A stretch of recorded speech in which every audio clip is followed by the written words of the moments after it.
Simpsons Index, an online spreadsheet that is also a podcast. This is the podcast. Coming out of the dank in Newtown, this is the Simpsons Index, episode 52. Hello, I'm your host, Elliot J. O'Neill, and joining me in the dank tonight is... I didn't have anything prepared. And finally... All right, let me see. First name. Well, whenever I'm confused, I just check my underwear. It holds all the answers to life's important questions. Call me Abraham Simpson. Nice. How did you take your underpants off without taking off your pants? I don't know. And joining me in the dank tonight is Danny and BT. Hello, guys. How we doing? We are doing well. We are well fed, aren't we? Oh, my, yes. So my, yes. Quick food index and a slight hint at the episode coming up. We had ribs. Guys, what did you think of ribs? I thought ribs were good. It's a man fighting a food coma right there. Oh, I might need both of you to help me take my belt off soon. Done and done. It's what we're here for. But you know what else we're here for? We're here to do the Simpsons Index. Yes, the podcast where we watch and review 3 episodes of The Simpsons at a time. But the catch is, each episode comes from a different decade. And as I said at the top of the show, we're coming out of the dank, and this is the last time we'll be coming out of the dank. No. But you won't know that, being podcast. We might... They'll know. They'll know? In their souls. Yeah. You have sensitive soul system index listeners. There's a subtle nuance to the dank that seeps through the speaker dankiness, systems. You can tell. You can hear the dank. You can smell it. Lean up to your headphones and sniff them. Hear pudding. Yeah, I'm moving to a new place, as I mentioned a few episodes ago, but don't worry, fans, we're actually moving into a proper studio with, like, egg carton foam on the walls and shit. Yep, ate a lot of eggs to get them. Name to be announced once we... Yeah, you got to get in there. You got to feel it out. Oh, yeah, yeah. You got to get crazy drunk and then wake up with it scrolled on the roof and then get really cranky at your landlord. That's my plan. Well, anyway, that's the new change, but it's all business as usual here, where we just watched an episode from the HD era. This was Season 24, Episode 22, Dangers on a Train, written by Michael Price, first released in May of 2013. In this episode, Marge accidentally signs up to Ashley Madison, what they call it, Sassy Madison Palport website by accident, but it then strikes up a friendship with a guy named Ben. And meanwhile, Homer is trying to build a train for Marge and Homer's wedding anniversary, and in trying to keep it secret, he's accidentally pushing her away from him. Guys, what did you think? I think you just basically finished the review there. It's really a one-sentence sort of episode. It's like 2, maybe 3 sentences, but all the plot points are completely covered. Just then, everything. That's good work, man. I'm pretty content with that. Okay, so moving on. What episode we got next? Coming up next, we're going back to the 19th season. No. So, what did you guys think of this story? Another, pushing the limits of Homer and Marge's relationship episode. Well, first of all, they've done this earlier and better. Which one do you mean? Again and again and again. Again. I mean, like Space Coyote, or one where Homer gets a bowling ball. Yeah. And for Marge, and then drops it on the cake with Jacques. Oh, yeah. A bit of infidelity playlist, this and the Mindy, and yeah. Yeah. As I was saying to Shag over ribs, this is one where there's no real... The big problem with the plot for me is there's no real conflict. Marge is like, I shouldn't cheat on my husband. I'm not going to cheat on my husband. I didn't cheat on my husband. The end. Yeah, it feels like it's missing a main segment of a story structure, your beginning, your middle, your end, your conflict to overcome, the dramatic twist. There's nothing to it. It's lovely and sweet, but it felt like the whole thing was a first act. Yeah, that's fair. I mean, I guess they went for it because Ben, the character, was a pretty pushy sort of guy, and Marge sort of, at every turn where Homer sort of was avoiding her or pissed her off or something, she would go to him. Because he was secretly working on the train. Yeah, and I could see, there's this misunderstanding where he's like, oh, I'm pushing away for a good reason.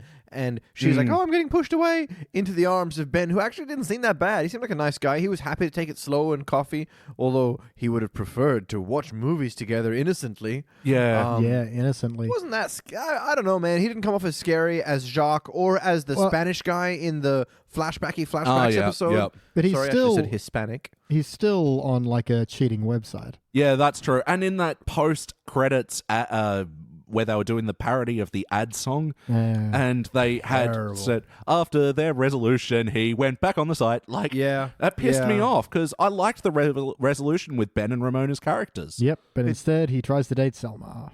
They just Yeah, changed their mind as an afterthought. It felt weak, undercutting the actual episode in the credits. It's past your story. You're not Yeah. allowed to change major plot points there. No. Because my big gripe on this one is at the end, Marge is like, I'm just going to do what I've done for the last 10 years, just grin and bear it and put on a brave face and just go along with it. And then it's like, Yeah. a train doesn't fix that problem. It's a nice sentiment, but if that's what you've been doing for 10 years, Yeah. a mole kiddie train is not going to suddenly patch that. No, but yeah, there was a better way to write this episode. But, for the most part, I think I liked it. There's definitely some good jokes in there that I quite laughed at. Wrote down some notes with some up arrows, which means good. Ooh, upvotes. That's how my arrows work. There was the classic double play with Homer's getting hammered and it cuts to Homer getting hit with a hammer. And They did a lot of those jokes Yeah, at great they did. effect, I thought. They were good. It felt like they were doing the same joke twice when like Mo said the strippers are here and there was guys stripping the train, and then it was only like a minute later when Homer was getting hammered and getting hit by a hammer. Yeah, but that feels like a reoccurring bit within the episode, like the comedy of errors sort of stuff. Yeah, I really yeah. dig that, actually. Well, 2 is a repeat, 3 is a joke. I'm pretty sure they did at least 3 of them. I wasn't paying that much attention. I did feel like Homer's camaraderie with all his barflies chipping in to help yeah. his anniversary. That was super To me, that cute. was the sweetest part of this episode, Yeah, it was really a friendship story, more of a romance one. Mm-hmm. So we'll get into the questionnaire. First, the guest stars for this episode. Can you guys guess who they were? Dan Right. Castellaneta. Seth MacFarlane, Yep. because he's saying at one point that's like in his contract. Yeah. Yeah. If I Yeah. guest appear on your thing, I must sing. Hey, it rhymes. He's got a good contract. I didn't All pick rhyme, it, all but as soon 42 as pages. Beach said it, I was just like, oh yeah. No. And I'm singing a jazzy tune because Yeah. I'm Seth I wasn't sure MacFarlane. until he Seth MacFarlane song. And, Yeah. You probably didn't get Ramona. That was Lisa Lampanelli, who I only know because of the Comedy Central roast. That's right. She's in stuff. Yeah, goes on these roasts and calls people dicks, and people call her a slut, and she thinks it's funny. I'm sure she has fans. Anyway, so on to the questionnaire.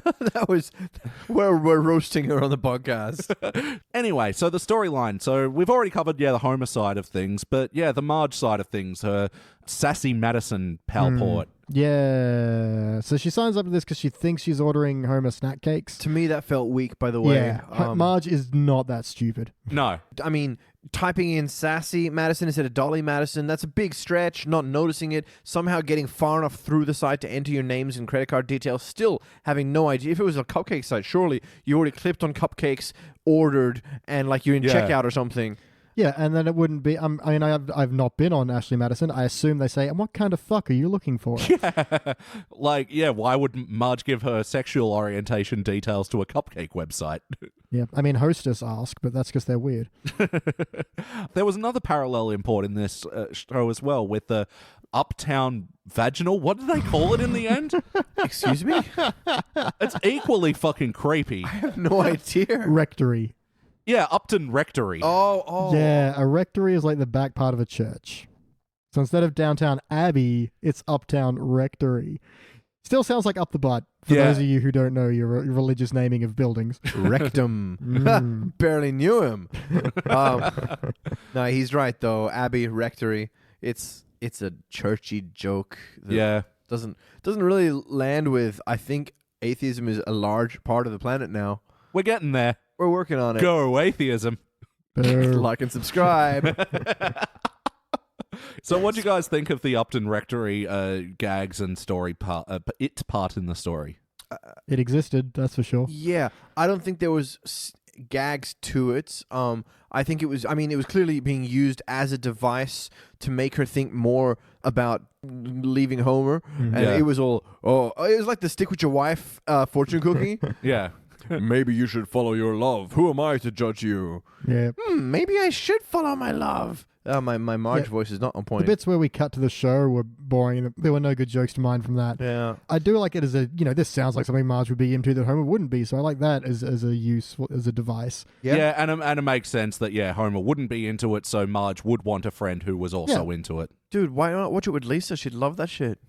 Because she's too busy having pillow fights with Bart in this episode. and doing nothing else, really. Yeah. Yeah, good point. And was that the How to Write a Murder Agatha Christie thing that walk on at the end there? Sorry, what? At the end of the Upton Abbey? Upton Abbey. Uptown Girl. Upton Girl. Was it, what's her name? Was it Miss Marple that walked on at the end? I mean, I didn't think so, but... In purple, being all like... With the Bombay Sapphire? Yeah. Yeah, I guess. Wait, that's a type of gin. Gym, jewelries, whatever. Your Anyway, woman will love either of those. It didn't really go anywhere. It was just... I think the point of the whole show was just to be like the street sign that you drive past that says... cheat and enjoy or something. Yeah, it's a shame because I think that's what they were going for with the Upton Abbey parody being pretty boring and super dramatized. But yeah, it just came off as boring and not interesting to me. For real. I mean, why put it in your show? I mean, they do the same thing with street sign when Homer drives past any sign, or the diet signs. When he drives past, gets the point, he gets the message through like that, and the show can move on quickly. But because there was no hint that Marge was really tempted by him. Yeah. She honestly just came off as more needing a friend rather than, needing a good hard lay. For real. Wow. Or a soft lay. And... yeah, although Ben was hitting it hard, it didn't really come across. But anyway, play count. How many times have you seen this episode? Beach, how about you? This will be my first. Yeah, I've seen this twice. Good for you. Was it just to do research before the podcast? I didn't actually research this one. Ooh, you're going in unprepared like the rest of us, commando style. No underwear, no idea. I'm not wearing any underwear now. I know. You can see. I'm also not wearing any pants. It's the all nude podcast. Set your imaginations to stunned. We want to send off the dank in the right fashion, and nude. Tonight's fashion is birthday suits. Did this feel like an episode of The Simpsons? No. Yes. No. Look, yes. I feel like not enough happened to really say no.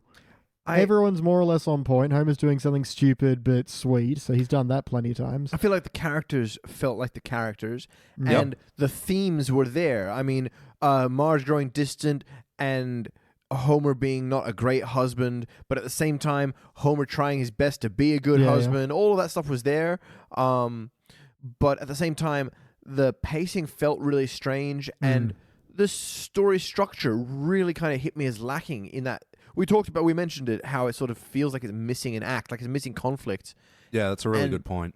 The Simpsons don't do that. They know how to structure an episode. Yeah, by season 24, they should.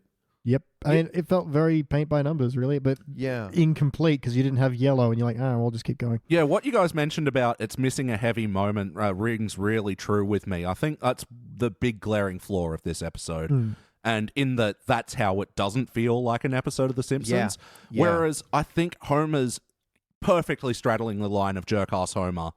He's and well-intentioned Homer at the same time. Yeah, he's well-intentioned. He is oblivious. And the good material comes around from a combination of those things.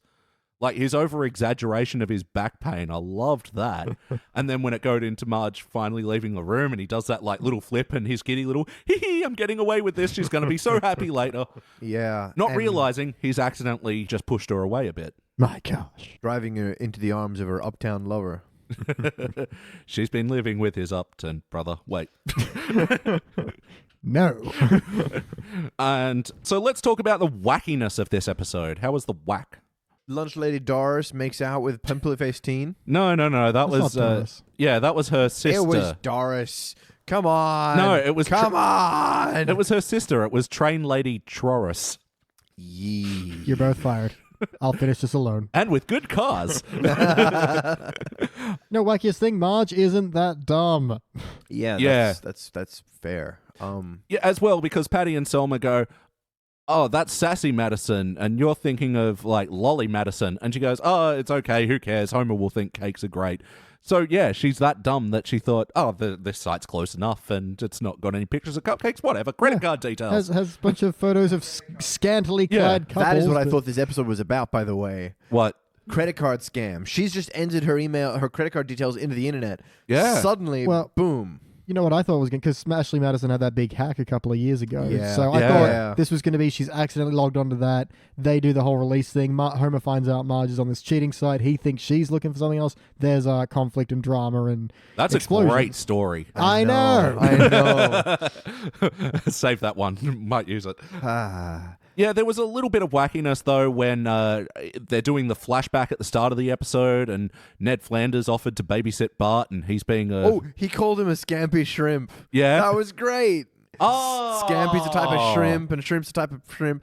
And you say, yeah, you little scamp. Oh, that's clever. Yeah. So, yeah, Bart launches onto a mannequin and starts sucking on its boob as an act of rebellion?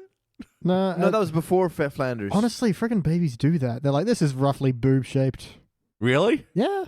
Yeah, You got nephews, man? Well, yeah, but every time I've held them, I've had to, like, keep them away from my From your chest boobs? because... They get confused. Man, they would. I mean, Try suckling on your mighty man teeth. No.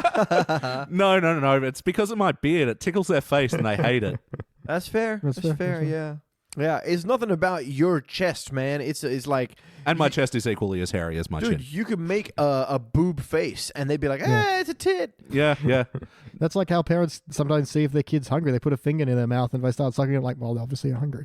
Oh, there you go. Is that a true fact, or is that True like a fact. beach fact? No, I've literally seen this happen. Wow. There you go. Parenting tips on the Simpsons For Index. real. Parenting tips: don't have kids Get an Xbox. and a hot plate. I did say it in that voice, didn't I? But yeah, all the like Bart bouncing on the water fountain and stuff. Yeah, but that was kinda like background whack. It was background whacked. I kind of liked the shot of him just scampering around them because it was like really face huggery the way he was like crawling around them, and then he pauses so that Homer kisses his butt instead of kissing Marge. Yeah, it was cute. During their whole "we never get any time to ourselves" anymore moment. Yeah. I quite liked their romantic montage afterwards. Cute. You keep using that word. That's exactly what it was. It was beautiful. I think the French music was really. Oh, I'm sure it was from something. Maybe I think it was Love Story. it was Love The theme from Story. Love Story. Yeah, it was. Beautifully placed, of course. I thought the montage was nice. There was the when they go through like the tunnel of love that was like an inch long, and they come out and their hair is all disheveled. Yeah. Yep. They're kind of implying Lisa was conceived on this train. Yeah, 'Cause it's in called that the- tunnel of love. Yeah. Oh, because they're right, Little Lisa. Yeah. It was a silly but funny joke where Lisa was like, I was named after a train. And Homer's like, yeah, like Bart was. Like Bart was.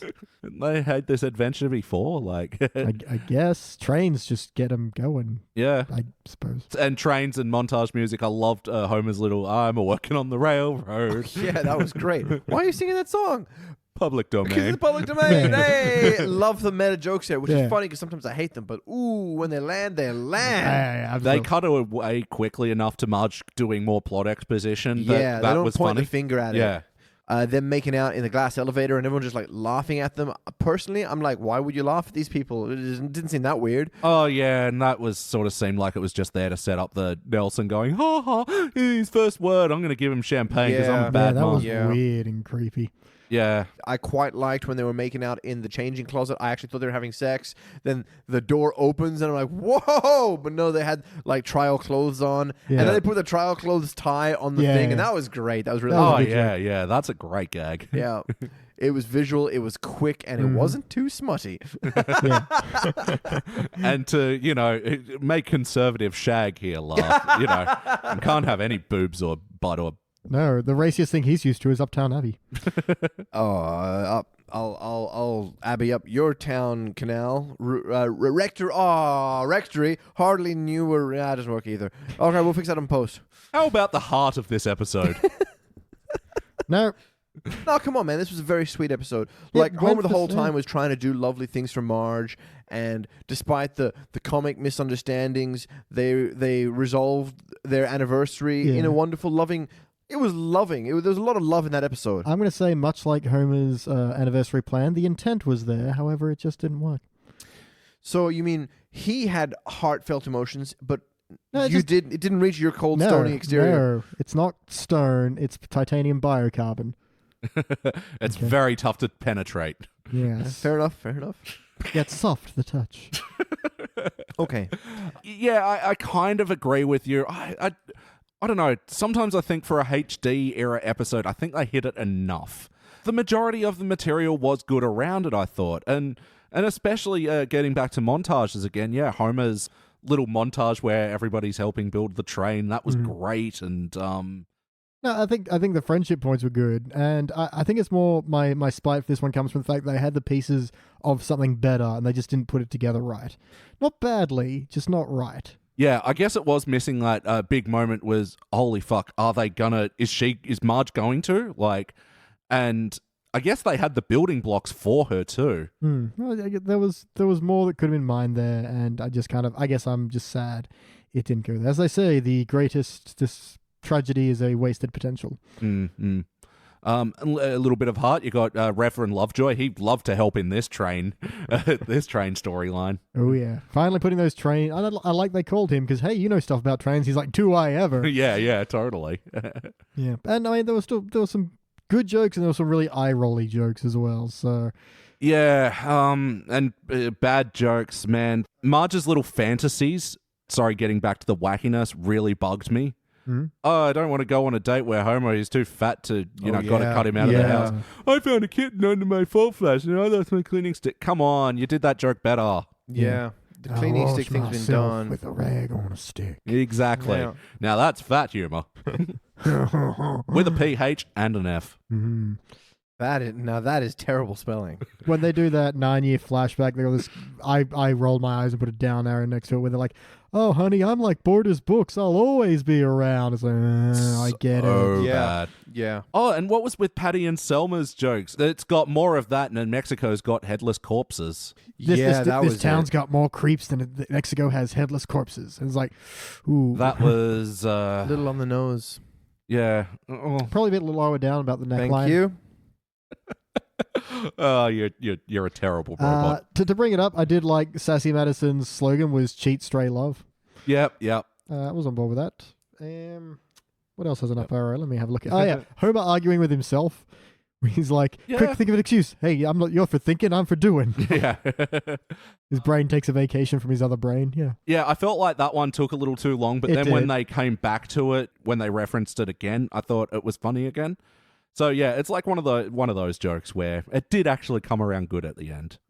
Yeah, Marge's fantasies, and then Homer's too fat to even do anything, and then excuse for Seth MacFarlane to have a song and dance number. Yeah, stupid. That just dragged out so long, and like especially when they go to the efforts of the animation to make it look slightly different, it's just such a shame when the bits don't land. Yeah. Well, okay, I'm going to say here's something that underlines my problems with the episode almost entirely. Is so the build up is the anniversary is 2 days away. Oh, it's 1 day away, and then the morning of the anniversary, a title card comes up and says the anniversary. Yeah. And it's like, we know this entire episode has been about the anniversary. You've told us timeline, and the episode just either assumes you're so stupid you don't realize that's what's happening, even though Bart and Lisa walk in first and go, "Happy anniversary." It's like, you told us with a title card. You've been telling us the entire episode this is happening. It's everything is gravitating around. Yeah. And then you have the kids say it, and it's just like, why? Why are you telling us so many times? We know. For drama. That's not drama. That's hardly not even heart. So, anything about else about the heart you want to mention? I did think the twist on this one was that Ben would end up being a creep, and he wasn't. So props for not being a creep. Yeah. Yeah, well, which they again ruined in that post-credit sequence. Yeah. But that, seriously chopped the episode off where the resolution, even though the resolution when they get to the heart moment of Marge is like, I've learned over these years in marriage, you know what I've learned today? Don't keep secrets, except like the train one, which is a good secret. I love my homie. Yeah, see, it wasn't a great note, but it was a much better one to end on than to have this extended credit sequence that was terrible. Yeah, and Ben and Ramona do already hit the resolution by that point where they're like... Well, she's like, let's go home and go through your browser history. There's a bit of a hint that maybe things aren't going to work out well. Yeah, because he does do it. My browser history? What's that? Oh, boy. Yeah. That's not a happy ever after resolution. Although, really, how much worse is it going to get? She already knows he's on Sassy Madison. Yeah, seeking extramarital Upton Abbey friends. Someone to take up the Abbey. And if she's a... No. Carry on. No, not doing it. I know where you're going. It's don't. I'm going up the rectory. Damn it! I told you not to. Yes or no, would you watch this episode again? I don't think I want to have this conversation again. No, I don't know that I would.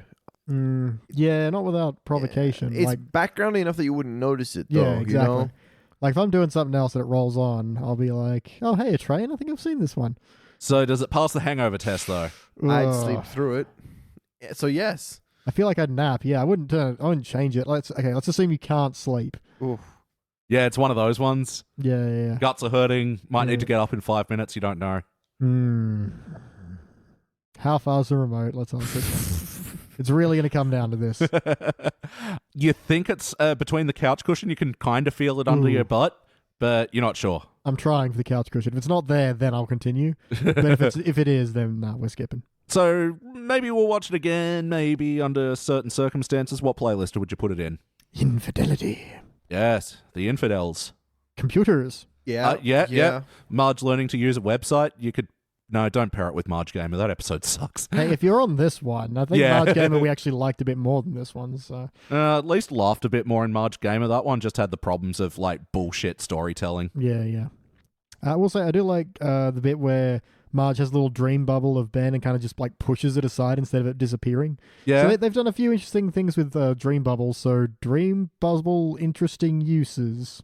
Yeah, one thing that caught my eye with the dream bubbles is that the backgrounds weren't white, they were coloured in. Yeah. So it looked a bit different than your standard dream bubble. There's something to latch onto. A bit more romantic. Ah. Homer building things. Oh, You yeah, could yeah. Put it with the barbecue pit Yeah. Yep. and the roof fixing, I guess. Oh, No. and Ned's house. Yeah. Yeah, you could. He did that.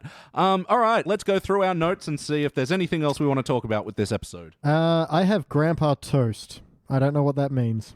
Homer's like, we've already been together 1 year. So nuts to everybody who said that we'd never make it. And, That's right. Grandpa's like, I stand by what I said in my toast. yeah. That's right. I like that bit. I assumed I meant like bread. No, but again, in the post-credit sequence, Grandpa had another bit where he's just jabbering on, and the No, it jokes went too long. that he's jabbering on, and by this point, the song's been bullshit for a minute, the credits have been over, and it's like, come on, episode, just end. Yep. I'm hungry for ribs. Get off the stage. I also like when Marge bumps into Ben at the supermarket, Maggie draws the A on him, the scarlet letter. For the literature enthusiasts out there. Oh, I thought it was just like an A for asshole or something. No, it's for adulterer. Oh, is it? Mm. So what does the lobbing of the tomato represent? The lobbing of a tomato. He's right. The rat symbolizes obviousness. So the Otto back and forth, that was another example of a joke that was Yeah. 4 beats too many.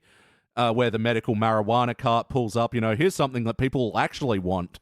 I did like the lead into that was like something people actually want that will send them to the food court instead, Oh. when they're getting rid of the kiddie train, but they're bringing in the medical marijuana kiosk. Yeah, and it just went into this whole extended thing with Otto and, "Ooh, take this while watching Fantasia. Hey, don't hang around my kids. They just really drive like them to school." Drop marijuana in at every opportunity, don't they? Well, now, I mean, this show comes out of LA. It's got to be like a common part of daily life there. Not the way they present it, though. No, Yeah. it feels like the kind of jokes that the people who make the Reefer Madness movies do. Yeah. If you do a pot bong, you won't be able to look after children or drive a school bus.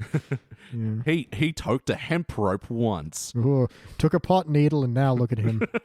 Yeah, or it feels like the agenda of like drug using writers. How the weed friend who suddenly all he talks about is his weed campaign and his got to build bongs out of everything within the room. And Have you ever watched The Simpsons?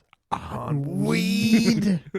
Oh, by the way, support medical marijuana legislation in Australia. And check out my new bong on my Instagram page. No, medical marijuana is an absolute essential, and the fact that we're not doing is absolutely bullshit. Mm-hmm.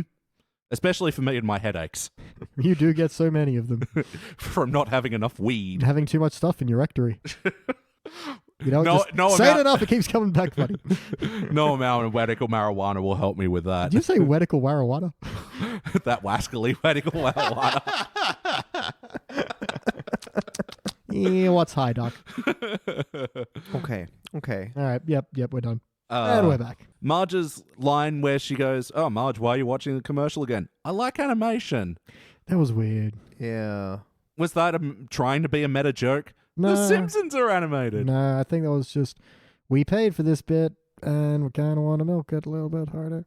Yeah, what'd you guys think of that Ashley Sassy Madison commercial? I have anyway? a weird feeling Ashley Madison has an ad that looks like that, and that's what it's parodying. Oh, Maybe. yeah. Can't say it really grabbed me anyway. No.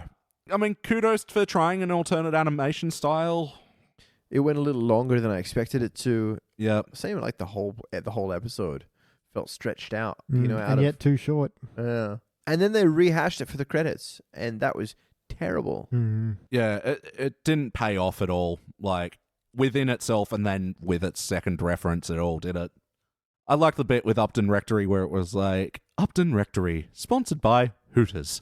That was good. And a generous grant from Generous Grant. Yeah, I was on board with that. It was good.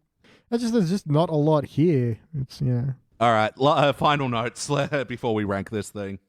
I think I'm out. Let me check. There was a good Wiggum and Lou corner in this episode. Because it was brief. Yeah, it was brief and Marge like... drives past with her everything's fine face, and she There's figures the like face of a woman who's not happy with her partner, and Lou's like, "You're telling me." Yeah, and just that little face that he's got. Great, do a visual gag for the podcast listeners, Elliot. Fucking 52 episodes, such a he did goddamn that face professional. perfectly. Yeah. Thank you. If you could see him at home, you'd be in hysterics. You would lose your breakfast. You would laugh so hard, or lunch, depending on what time of day it is. Elliot, the voice of the consummate professional. Oh yeah, they say 10-year anniversary is aluminum. That is accurate. Oh, is it? Yeah, Really? The traditional one is aluminum. For some reason, the modern one is diamond. It's So, Yeesh. except in this country, it's aluminium. Inflation. Yeah. And Homer's little pork joke. He knows how many pork chops are in the freezer. Awful. 0 now. Garbage. No. Eating just frozen pork chops, man. Oh. Yeah, I heard you shudder at that. Yeah, frozen and presumably raw. Yeah. Like we were saying, yeah, cold ribs, that might be pretty good. Or a cold cut, we call it. Yeah. Oh. Cut from cold. All right, well, I guess it is time to rank this thing. Thank God, because I'm dying. Yeah, for real. Who wants to go first? Shall I go first? No, Go. because first I've got to say, on the Simpsons Index, we rank using our 6-point scale, which starts down the bottom at failure. Fail. Oh, yeah, it does. It does. And then maybe if the episode's meh, you give it participant. And if it's good, bronze, great, silver, excellent, gold. And for the best of the very best, those kick-ass episodes, you give a cubic zirconia. And let me go first. I'm going to show you how it's done. How's it done? Giving it a bronze. Wow. Just. Ashley Madison have your information, don't they? They know things. No, look, it's only just over this line. On another day, I might say participant. That's all I got to say about that. BT, what do you think? I must be on that other day because I'm saying participant. It just skirts by, but there's just so little anything on this that... I mean, there are a few good jokes, a few heavy eye-rolling jokes. The plot's not bad, but it feels like it needs more to it. It feels like there's a big gap missing. But overall, it passes without offense, and therefore it gets the participant medal, which is like made out of paper and has like a "you good" written on it. So you stick it on, and you take that home and put that on the fridge. Recycled paper. And Danny, round us off. Oh, look, I think participant is objectively the right answer because we've gotten to the end of, I don't even know how long we've been trying to milk this episode out. What, 40 minutes, 45 minutes? We are so under time on this one. Good. And we have nothing to waffling. talk about. We have nothing to complain about. We have nothing really good to say. Normally, on the good ones and the bad ones, I have a big rant about here, but... And that's about all I have for it. Yep. I'm going to forget this one. I know I will. I'm struggling now, and I have the notes next to me. Yeah, we watched a half hour of this shit, Mm. and there was a train. It was sweet, but it wasn't amazing. I saw a train. This is forgettable. So that's a participant for me. All right. Well, this will be a shiny participant. This will be joining episodes like The Bob Next Door and Marge Gamer and... Both those episodes were better. Yeah. Well, I mean... Look, this one I actually compare a lot to Falcon and the Dough Man, the Kiefer Sutherland one we reviewed with Jordan. Yeah. Where that, to me as well, just got over the line. Even though there wasn't actually a lot there to love, there was enough, I thought. You're a very caring person, and it troubles me sometimes. So much more happened in that episode. There were fight scenes, there were car chases, there was like the guy frozen in ice, there was things. There were things in that. This is like empty cake. Well, cake I guess box. what I like about this episode is, like, it is a later HD episode. Yeah, the stakes are lower, but the characters are themselves, and no one's pissing me off. Like, even Mo, who usually they do really, really gross rape gags with these days, like, it was like, oh, God. He was kind of cute. Dare I say a cute peeping Tom joke? Yeah, where he's like, disguised as a bush. He's like, yeah, I sell these online to like-minded people. I thought that was like a dendrophilia thing. I mean, it might be, you don't know. It's like the furry costumes, but for people attracted to shrubbery. They call them fernies. Oh, I hope that's true. Well, I also hope it's not true. Dendrophilius, right in. Look, I'm not into it personally. I don't want no shrubs. Boo! Boo! Fire me. Hey, you know what? If anyone in the audience can make a better dendrophilia pun, you write in. P.O. Box. Anyway, so that does it for our HD episode, being that we can't fucking think of another thing to say about it. No. I know, I gave it Bronson, I'm saying that. So now we're going back to season 19, and this is a coincidence because in episode 19, now that we're in the dank for our last dank recording, I wanted to do a little bit of nostalgia here. You remember what happened in episode 19? No. We did our famous Sideshow Bobathon. Hey. Wow. And in season 19, Was I there for that? Yeah. Oh, man. I think you fell asleep halfway through the last episode. But Glory days for Dan. Curled up in a sunbeam. It was adorable. It was really quite cute, yeah. Thanks, guys. And we're going back and we're watching the Sideshow Bob episode, Funeral for a Fiend. We'll be back. I have a bad feeling about this. Chewie? Chewie?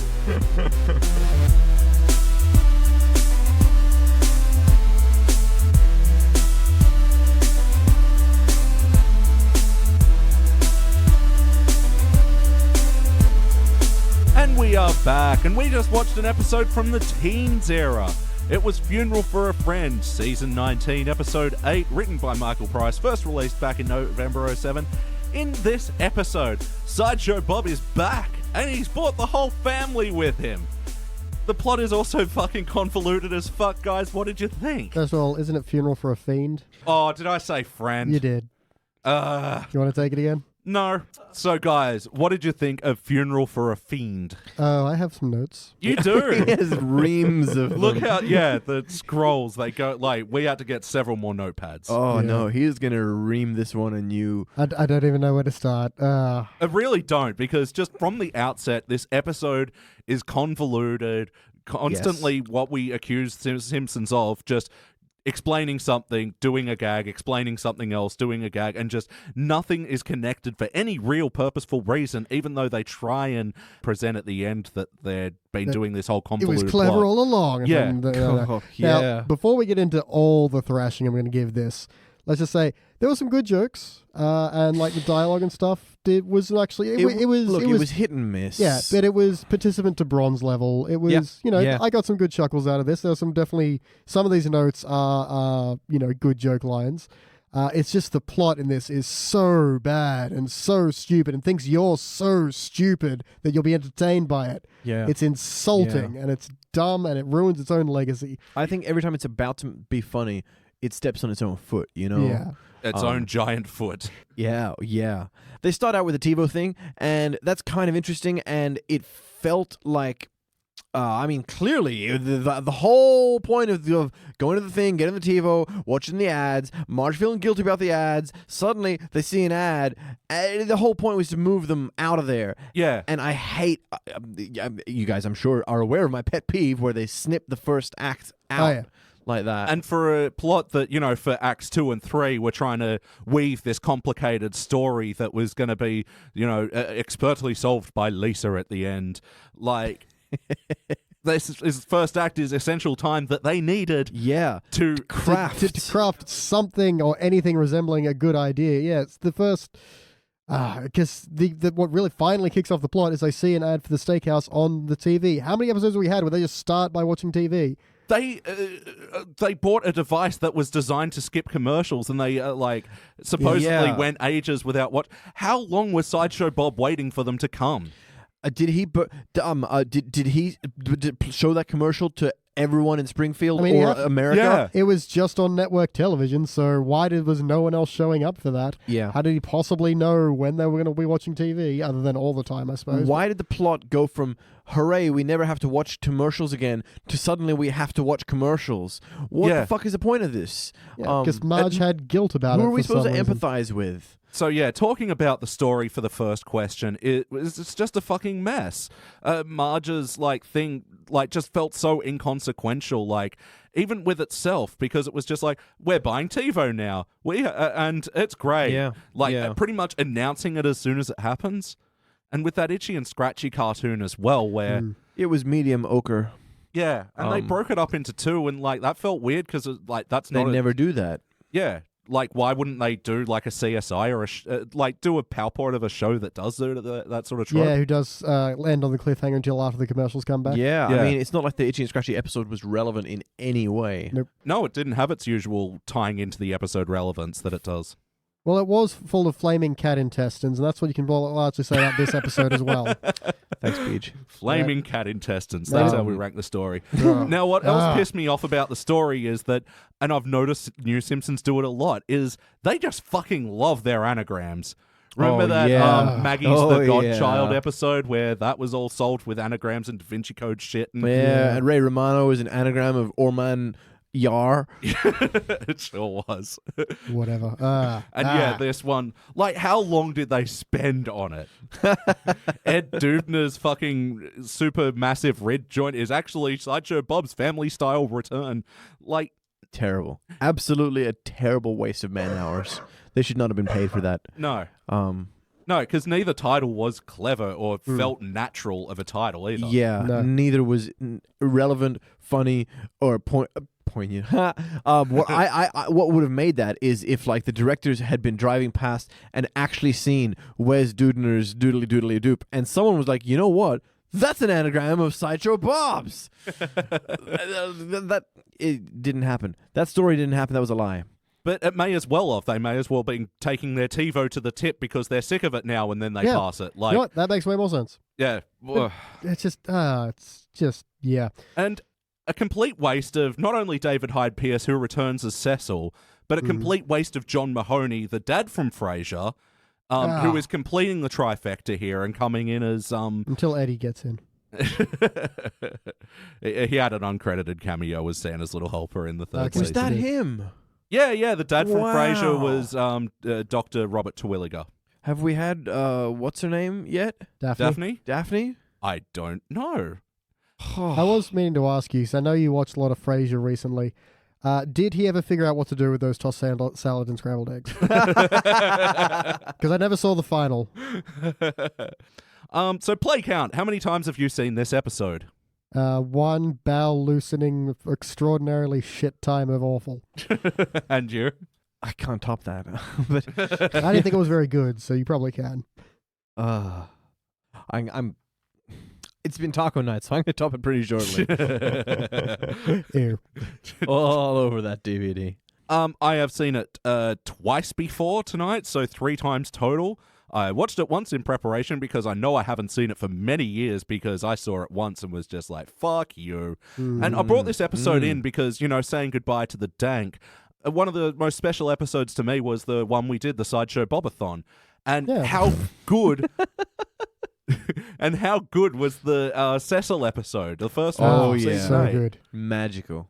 Brother from another series, fantastic. And we were saying the whole time, we weren't massive Frasier fans. You didn't have to know it was Frasier. Yeah, No. yeah. The first one was so clever and full of references and subtle nods in ways that don't pull the show down.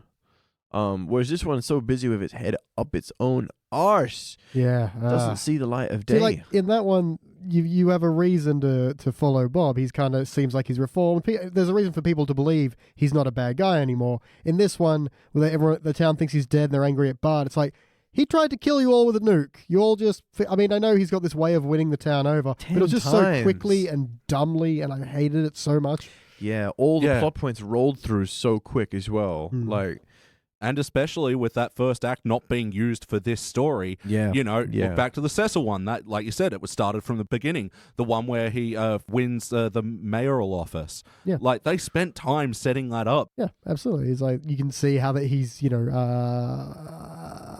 pandering? No, not pandering. He's playing the game. Being a charismatic son of a bitch. Yeah.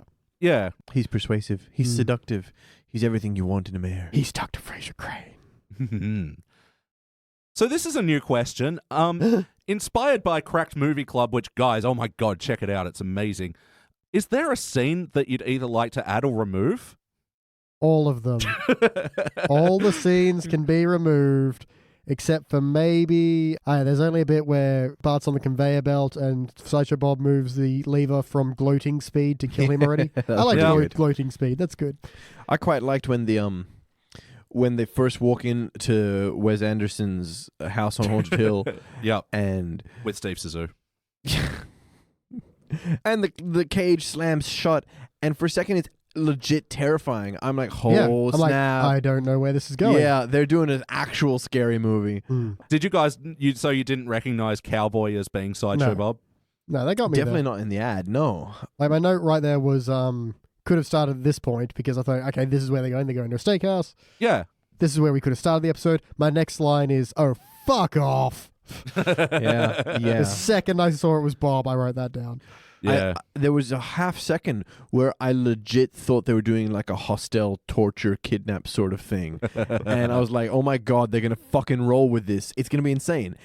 And I'm not saying that it should have turned into a violent horror show, but I think they could have really played on your expectations, having them kidnapped and stayed kidnapped for longer. Yeah. And Sideshow Bob is locked and left them away, and they can't get out. And I don't know, it could have been really interesting and taken a direction you just don't see coming from The Simpsons. Yeah, Bob could be doing a kind of Saw thing where they just have to go through ironic traps. They do a Saw parody. Do. Is it Treehouse of Horror though? It's like non-canon and everyone does get killed? No, it's canon. See, Marge and Homer are about to remarry again. And to stop it from happening, Selma and Patty do a Saw onto Homer. But does he have to do like things to win her love, or he has to eat a key out of a lollipop that's made entirely of hot sauce? That's kind of funny. And then the twist is the key is actually made out of an even hotter sauce. Okay, so that's a good joke. Yeah, so that was the kind of thing you could have gone with for this. And yeah, that's the kind of thing that happened here where, like, I agree, there were a bunch of good gags in the first act. Most TV not being one of them.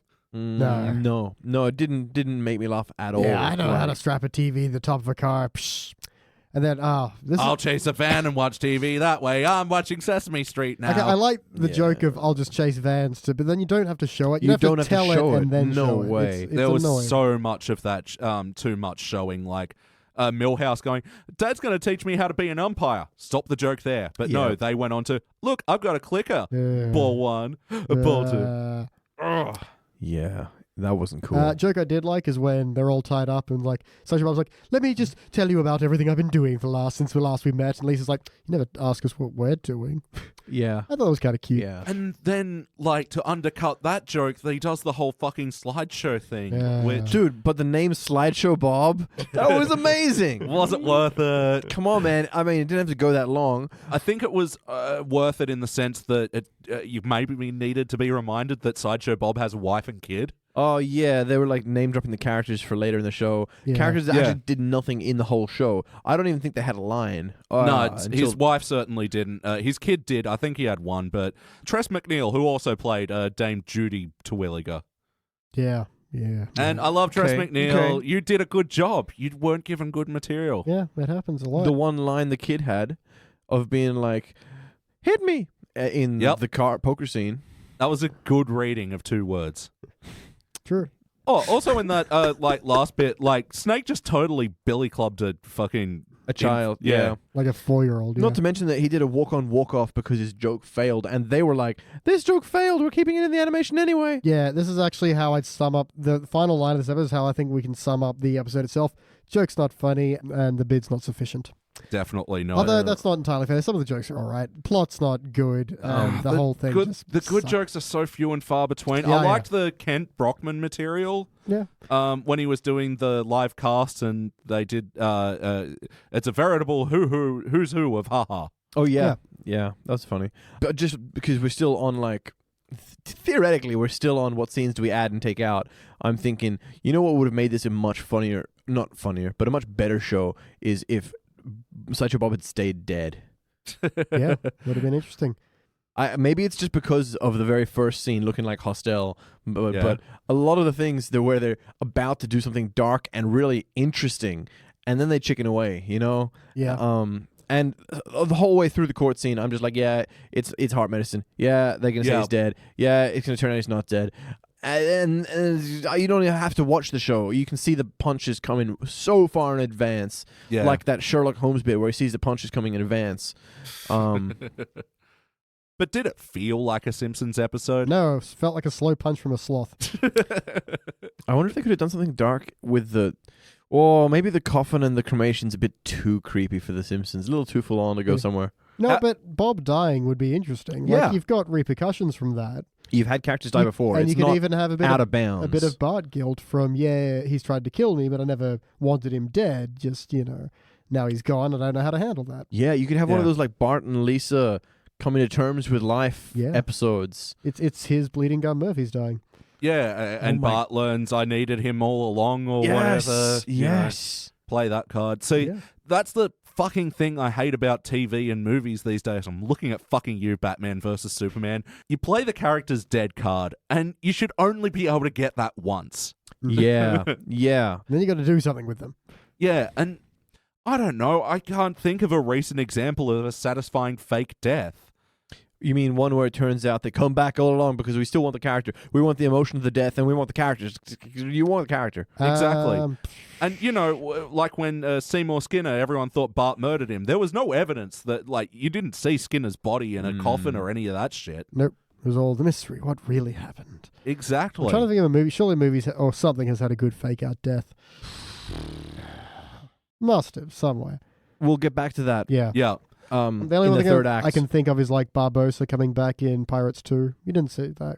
But it didn't it didn't excite me for anything. It wasn't necessary. It It's just happened. He's a good character and a great actor. Yeah, like in Game of Thrones. I mean, I haven't seen it, and spoiler warning for those of... How could you spoil something you haven't seen? I don't care if it's spoiled. That's the difference. Whoa. Is death permanent in Game of Thrones, basically? Oh, yes, it is. Except for when it's not. Yeah. 99% of the time.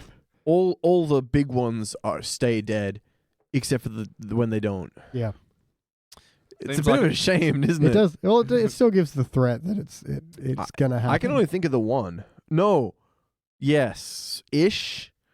There is the guy that just like his whole shtick is you can kill me, I'll be back next week. That's like his running gag. Is he Kenny? Wait, who? Yeah, basically the priest. The priest whose God keeps bringing him back to life after he gets killed in battle. So he's all like scars and he's like, whatevs. Mild inconvenience, bitches. So I got my own chair in the waiting room.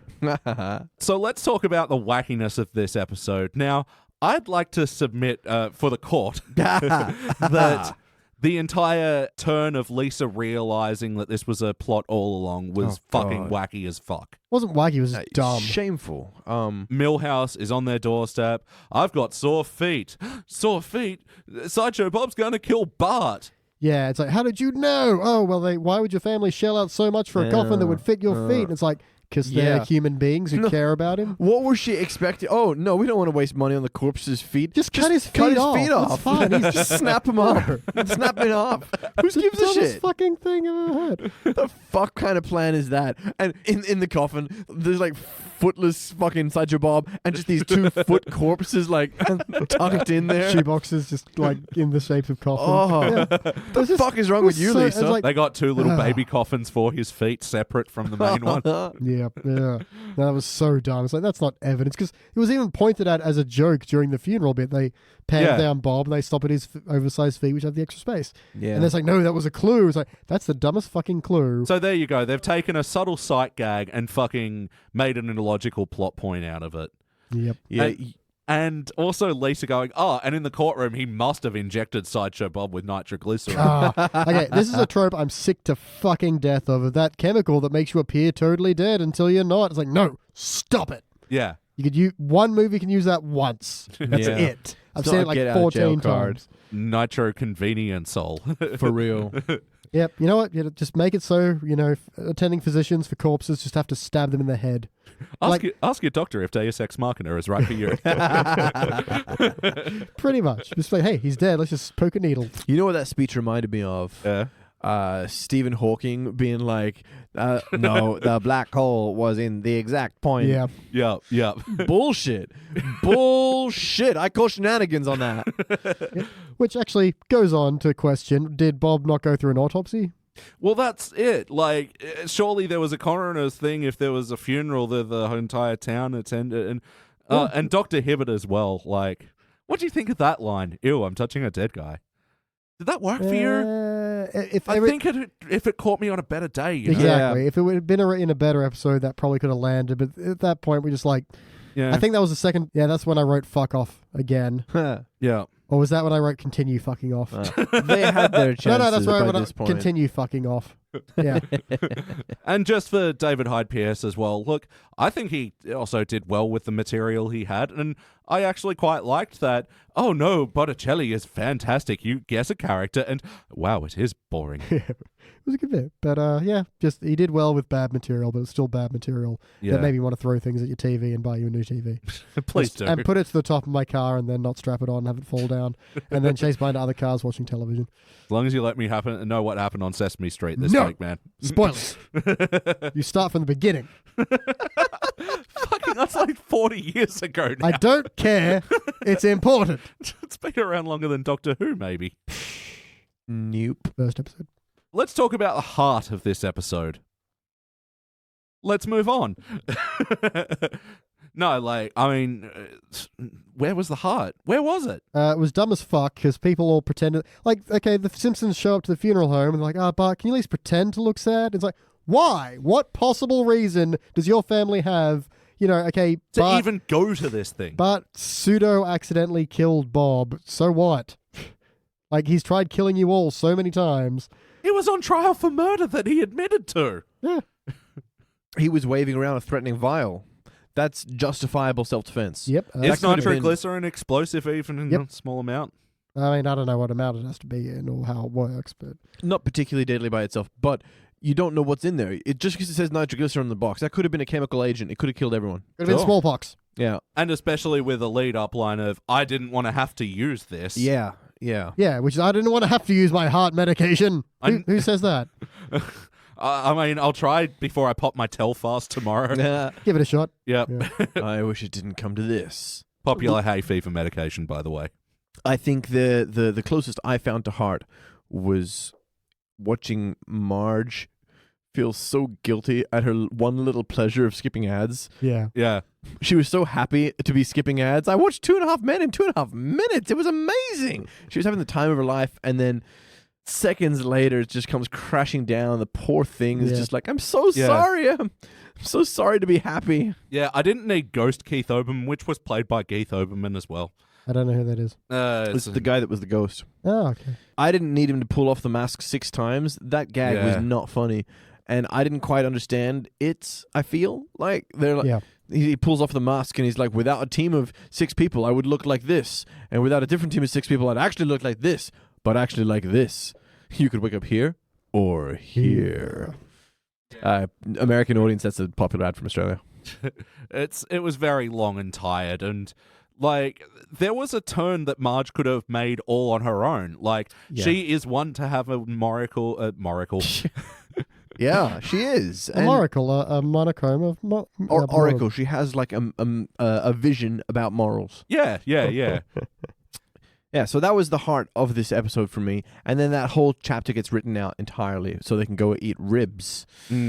Because, I mean, there was some... I think this is where the best material was in this episode, in this Marge TiVo storyline. Like, they rushed through it. All of a sudden they're at the store, and then all of a sudden they're home, and all of a sudden they love TiVo, and all of a sudden she's feeling guilty about TiVo. But I feel like Marge had good material around it. Even though the opal fucking Palport and like hanging on the screen, did you get all the jokes? Did you read them all?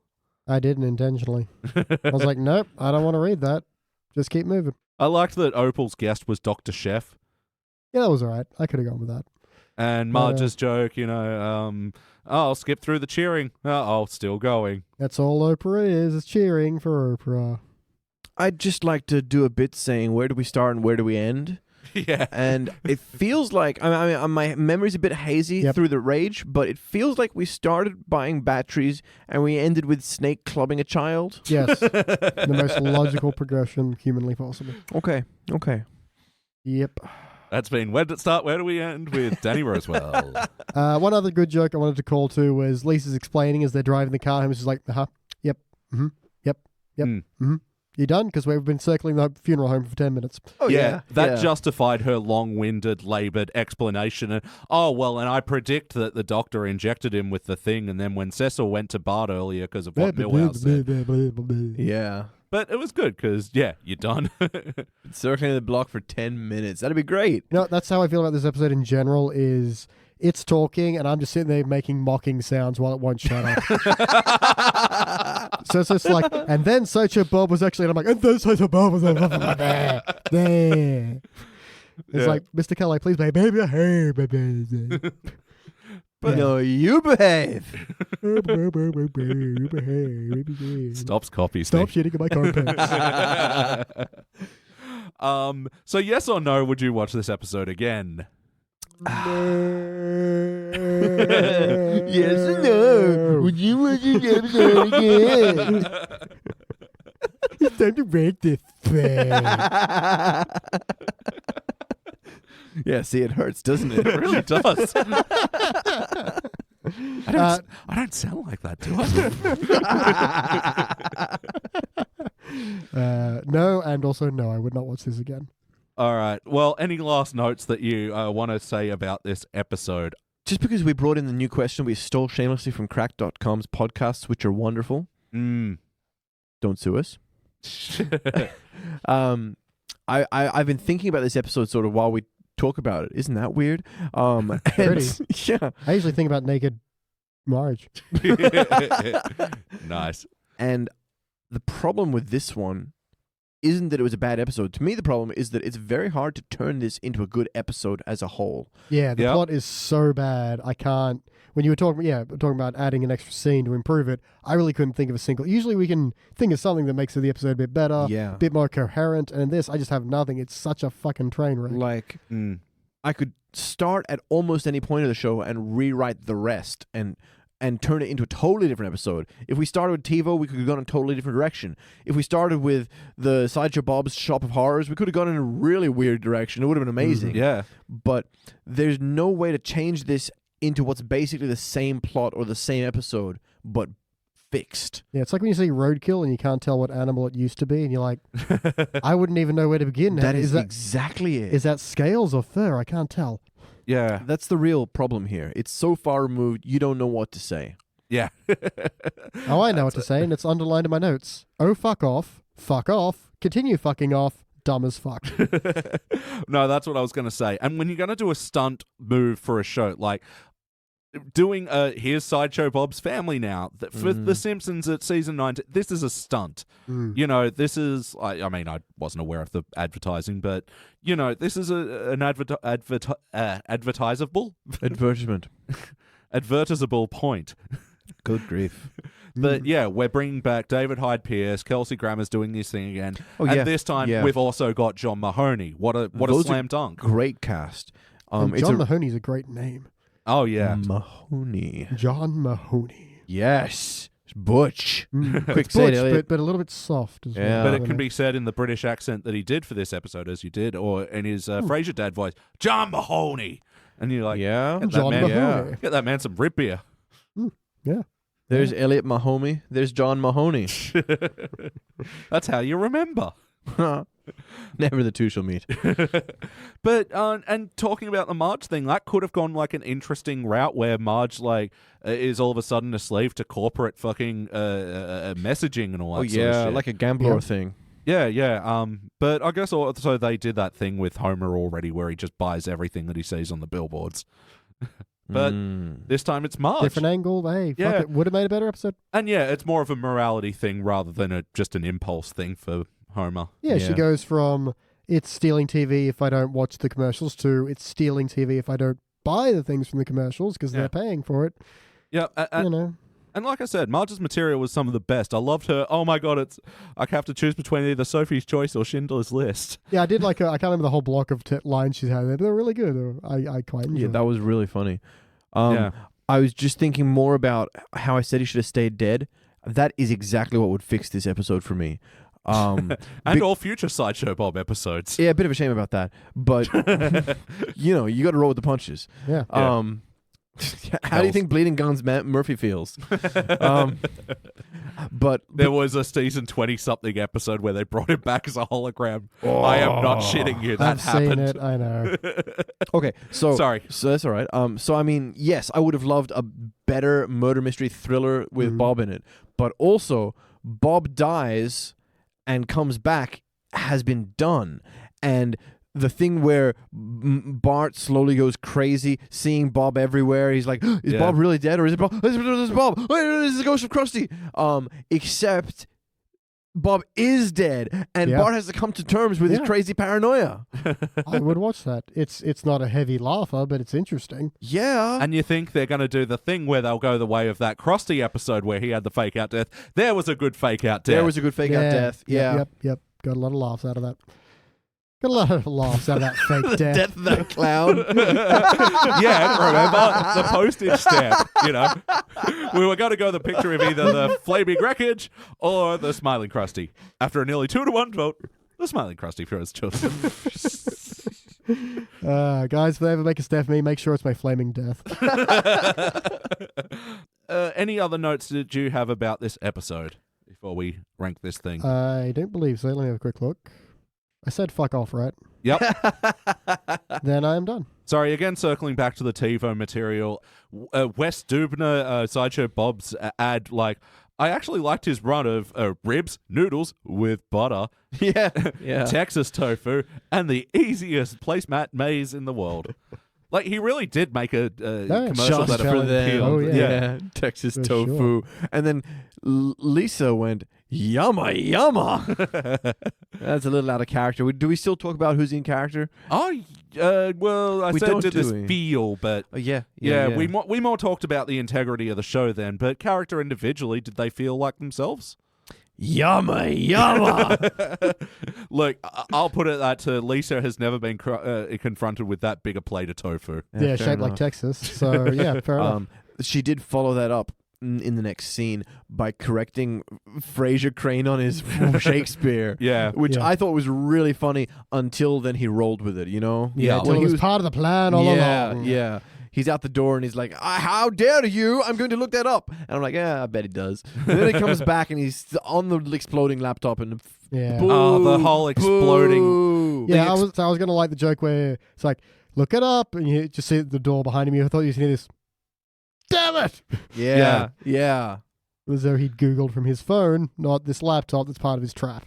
Yeah, which felt very 2007. Oh, man. The exploding laptop and TiVo and they did a Clippy joke as well. That was dated in 2007. Man. For real it was. Clippy. Let me hug my family. And then after the laptop explodes, I was hosted by the petard. And Lisa's like, I'm actually hosted by the petard. And he's like, never the petard. See? It's just the way I know, they're petarded. No, it's just the way to talk about the episode. Yeah. It really is. That joke, the Shakespeare bit was funny. And then they ruined it. They're like, whoa, don't want to go being funny. Let's fix this. And the funeral scene, Krusty's parody of Candle in the Wind. Wasn't bad. I do like he was just flogging a DVD the whole time. That seems on character. I know, but see, this is one of those parody songs where it feels like every commercial, the DVD's got special features and stuff and junk. Like, it's just listing off what DVDs do. I like the clown with the slide whistle at the funeral. I like that the monkey came up and saluted. Yeah. One rubs off his smiling makeup, puts on frowny makeup. That was pretty good. That's great. That's great. Some good shtick. Yeah, some things to look and laugh at while Krusty's fucking wailing on. Yep. About Franks and Beans. Yeah. Yeah, thanks and thanks. I think we need to move on and rank this thing. Oh, I thank think God. we do. Well, I guess it is time to rank this thing! That's what we didn't mention. The echo Those gag. stupid echoing Yeah. gags that went on too long. Yeah. Homer, you're being heinous. Anus. Who didn't see that one coming from a mile off? Why else would you say heinous? He doesn't know what that means. Ugh. And again, why do they care? Why the fuck do they care? He's Yeah. tried to kill their children and them on multiple Yeah. occasions. Yeah. How dare you be rude to his funeral? Pfft, fuck off. Including 2 weeks ago. Why did Including they go? recently. Why you did know. they go? Ah, it just doesn't make sense. Why did they go? Why did they pretend to care? What's the point? He recently, as far as they know at this point of the plot, he just tried to kill your entire family with TNT. You know, there's no reason to go to that. No. If you go to the funeral of the man who tried to kill you, it's because you're laughing. Be like, I won, motherfucker. Just said the funeral of the man who tried to kill you. Sounds like a great Stephen Martin movie. It does. It does. Stephen Martin, apparently. Yeah, I know. Yep. It's the parallel import, Steve Oh Martin. yeah. All right. Shag, take it away. I give it a gold. Old. No, of course I don't. I failed this one, and it's a very simple reason for me that it didn't achieve what it was going for. It failed at being an episode. Yep. Like, it could have easily been a participant if it was bland and unassuming, if its jokes didn't land and things, but it was trying to be clever. It was trying to be suspenseful. It was trying to do a lot of things, way too many things, and none of those worked. What it tried to do, it failed at. Failed hard. Mhm. BT. Oh, it's a hardcore failure. Just awful. The plot on again, some of the dialogue and jokes, they were a participant, possibly even a bronze at times, but just the plot is so fucking terrible. It's an unquestionable failure for me. It's awful. Well, it's awful. I'm glad, because at the beginning of our conversation, I was like, is someone going to participate in this thing? Because, the jokes, some of them were okay, yeah, but in the same token, it's not like the Elon Musk or the fucking Gaga episode didn't have a single good joke. Yeah. And it's the same story here. There's just a couple of shining Yeah, glimmers of it's hope. a little smiley face balloon that's tied to an anchor. It's still going to sink to the depths. It's going to be bright, nice balloon down there, but no one's going for it. Even if it is loaded up with hydrogen and then shot at with burning arrows. Should have been helium, shouldn't it? Doesn't matter. I think helium is not going to explode. It's still just a balloon. Well, I mean, of course, you haven't ranked it yet. Sorry. Oh, this one is such a failure. Yeah, it is. I was just going to say, I listen to these episodes of the Simpsons Index. You out there who are listening to it, you're just like me. But sometimes when I listen to the episode, I'm like, listening to an episode and I totally haven't seen the one that they're talking about, and you're like, maybe I should go watch it so I can at least see what the hype's all about. This is not one of those episodes. There are better episodes to be watching to kind of figure out what's going on. There are even better, worse episodes to be watching. That are fun to hate. This one's just disappointing on every level. Don't do what Danny Don't does. Yeah, I'd say like an episode like What to Expect When Parts Expected. Like, we unquestionably failed that one. But it's so I had shockingly bad. Yeah, I had such a fun time drinking with my friends watching a terrible episode of The Simpsons. Yeah. This is one that is also boring. Yeah, and it's not worth the hate watch. You can see it all coming from a mile away, and it's insulting. Yeah. If you want to be insulted, if you want to sit going, dude, this is a mystery and you don't understand because you're fucking stupid. No, that's what this episode is. It had the logic of a conspiracy theorist, someone who started and worked from the end and worked their way backwards to explain a convoluted thing. And yeah, hiring Stephen Hawking to say your argument doesn't make it a smart argument. No. He is a lizard, though. Don't anyone tell you any different. Fires lasers from his eyes because he didn't know they could do that. We're all lizards, Elliot. Are you the last human? My new show coming. Joe Neal, the last human. Coming to Fox. All right, guys. Now it is time to rank our last episode for the evening, and this is our classic episode. Can we watch it first? Yeah. You're such a literal Jordan sometimes. And you know who reviews the Simpsons episodes 3 episodes at a time? We do. No way! We do. Yes! Yes! Yes!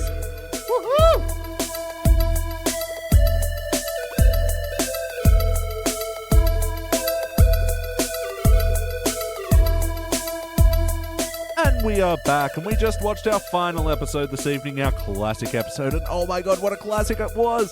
This was Homer the Great, Season 6, Episode 12, written by everyone's favourite John Swartzwelder. Nice. Released first in January of 1995. In this episode, it's the Stonecutters one. You know it, we know it, we watched it. Guys, what did you think? So good. I'm just quietly grinning instead of replying.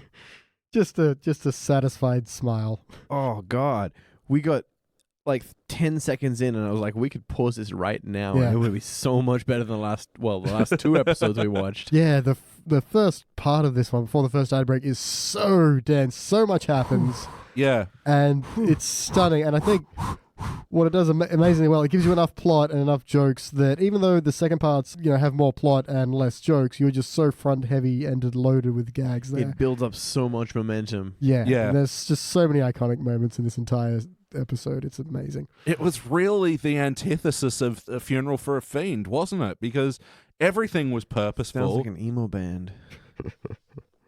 Funeral for a Friend is literally a band. I don't know what they that's a shame. play, though. It might be. It'd have to be emo. Everything we said wrong was about the last episode. This one did right. Oh, yeah. It was a loaded first act, which was loaded because it was setting up the rest of the episode. And just so tightly packed. So the first frame is Stern lecturing plumbing with the graphic of which is a guy saying, "I told you not to touch that." Yeah, and we all burst out laughing. Just that's the first frame of the goddamn episode is already two jokes. It cuts straight to the guy, the plumber. And the first thing he says is, "Well, looks like you've got a leak." And there's water just spraying out of a pipe, and he's knee deep in a flooded basement. Yeah, and then one of my other favorite lines is, "Well, it's going to take 2 to 3 weeks to get that part, and that's if I order it today, which I won't." Meanwhile, there's like the tail of the cat swimming past underneath with like bubbles. Just put a pan down there. See, this one was doing all the contractor jokes, but it wasn't so in your face and up your butt like the Ray Romano one was. Yeah. Like, of course I'm dodgy. I'm a contractor. Waka waka. No, this one was showing why he was a bad contractor. And Homer's hopeful face as he pushes the pan out onto the He's like, yeah, it didn't work. Amazing. And just it doesn't stop there. It just keeps that it builds that momentum. It does. 10 jokes in 10 seconds, and it maintains that energy. Yeah, it goes, okay, how else can life be bad and then improve? So then he's, stuck in traffic, and the traffic is backed up as far as this reporter can see. Oh yeah, he's stuck in this huge endless traffic, and he's like, "Oh, I know. The radio will get me out of here." But what I loved about what they did with the second act then after, they brought these two things back. And that's how the second act started. It started with the Stern lecture plumbing again. Yeah. He was back, but now Homer had an in. Exactly. And then next scene, Homer's in traffic. Ha I've got the secret painting highway to go down. Same old space, hey, Homer? Yeah, got these rollerblades so I can glide to the front door. I like that. It gives you a bunch of jokes at the beginning, but then later on brings them in as so Stonecutters like, so, well, how can we help you? Yeah. In the unwritten scene is like, well, I hate getting to work. It's like, have these rollerblades. Yep. All parts of the deal of the membership pack. Yeah. And his chair breaks. yeah, the EconoSave. EconoSave factory budget second. models, factory second. How low can you go? That low. And then his list of enemies. That's got to pause and look at those. I know he did write down Stern lecture plumbing, and he also wrote down H2O, the slide he got stuck in in A Brush with Greatness. Yeah, but then that flows, just from a structural point, you've got these two heavily joke-packed segments, so 3, with the chair break, and then he moves to Lenny and Carl, who have suspiciously nice chairs, and you get the whole, I nearly said Claire's, because we used to call Claire Suspiciously chair. nice Claire's. Oh, suspiciously nice. Hey, chair. And, yeah, that leaves us to the great, shut up. Mm-hmm. Which, they call back to twice, and then when Carl's too busy having his drink, Homer steps in for him. It's just such a great line. I definitely remember going into the schoolyard the next day and just being shut up. Man. What I wanted to mention was suspiciously nice Claire's. was the way as soon as Homer finds out, Carl's just like, well, There it goes. There we had a good secret club while it fucking lasted. It's over. It's gone now. It's gone. Yeah. They were upfront with the rules and then the whole attempts to save the life of a stonecutter, but then it turns out he passed the first qualification all along. I love the egg council egg just. You'd better run and then egg. he shows up later at the meeting. He's in there? Yeah, he's in the Stonecutters meeting during the song. God, how many thousands of times How have I have you seen not this seen episode? that? Get your and eyes not checked. noticed? Well, speaking of which, I've seen it thousands of times and not noticed the egg council creep in the middle of the meeting. Guys, how many times have you seen this episode? Oh, millions of times. My heart is an egg ready to... Burst with cholesterol-laden love. Yeah. This one... I think season 2 and 3 especially are just such a part of my DNA, my genetic makeup. This So 2 times 3, which is season 6, must be that much more important to you. Don't math your way out of this one. it checks out. You don't have to pay attention to me. You can just roll on if you like. Beach, how often have you seen this episode? Oh my God. I can't think of a witty number. No, because this was one of the ones that we definitely watched a million times, and this one is 908. There we go. Just like Homer's number. There we go. I got there, ladies and gentlemen. You outranked Mr. Burns here? That was such a good moment, and I love how what's the not... Fraternity? how beta Mr. Burns is being. Oh, yeah. Yeah. He is totally beta cucking underneath. Oh, God. Still, thank you, sir. May I have another? Climb the ladder, Burnsy. Just be patient. Mm-hmm. So good, so good. Yeah, any other impactful moments in this episode that have stuck with you over the years? Oh, come on. Yeah. The whole goddamn thing. Yeah, shit, man. I will say, we'll just quote the rest of the episode from this point on. But I will say something that I always noticed but never thought about until we watched it through this critical lens is the bit where Moe's explaining, oh, he's the leader just of this chapter. There are chapters all over the world. It's foretold that a chosen one will... Yeah. And then Homer comes with the yak.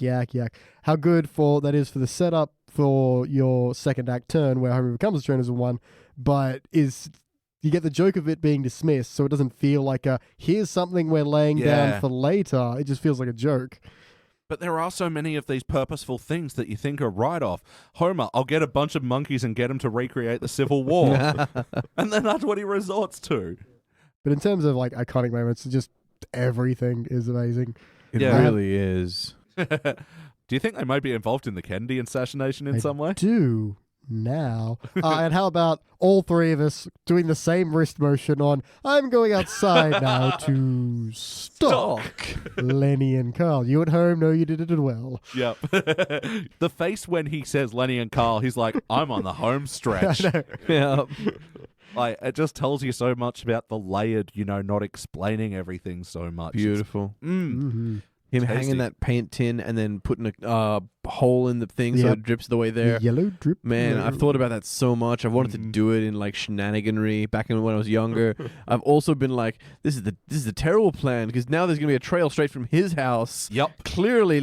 Secondly, there's gonna be a trail for the entire town to see. Thirdly, their secret hole is enormous and covered in secrecy symbols and nonsense. How did he never see it? How did no one ever see it? And of course, the answer to that is that everyone's in this fucking club. Yeah, except Homer.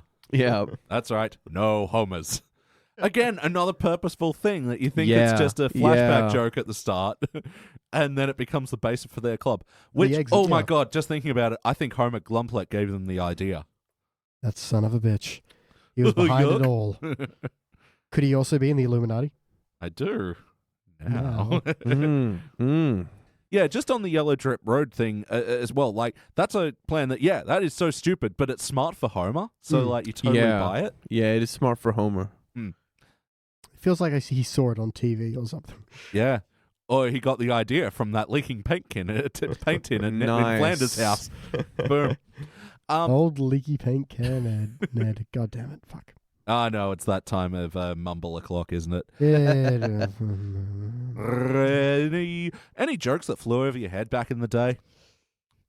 I didn't know who Steve Gutenberg was for a long time. That's true. I didn't know what cholesterol was.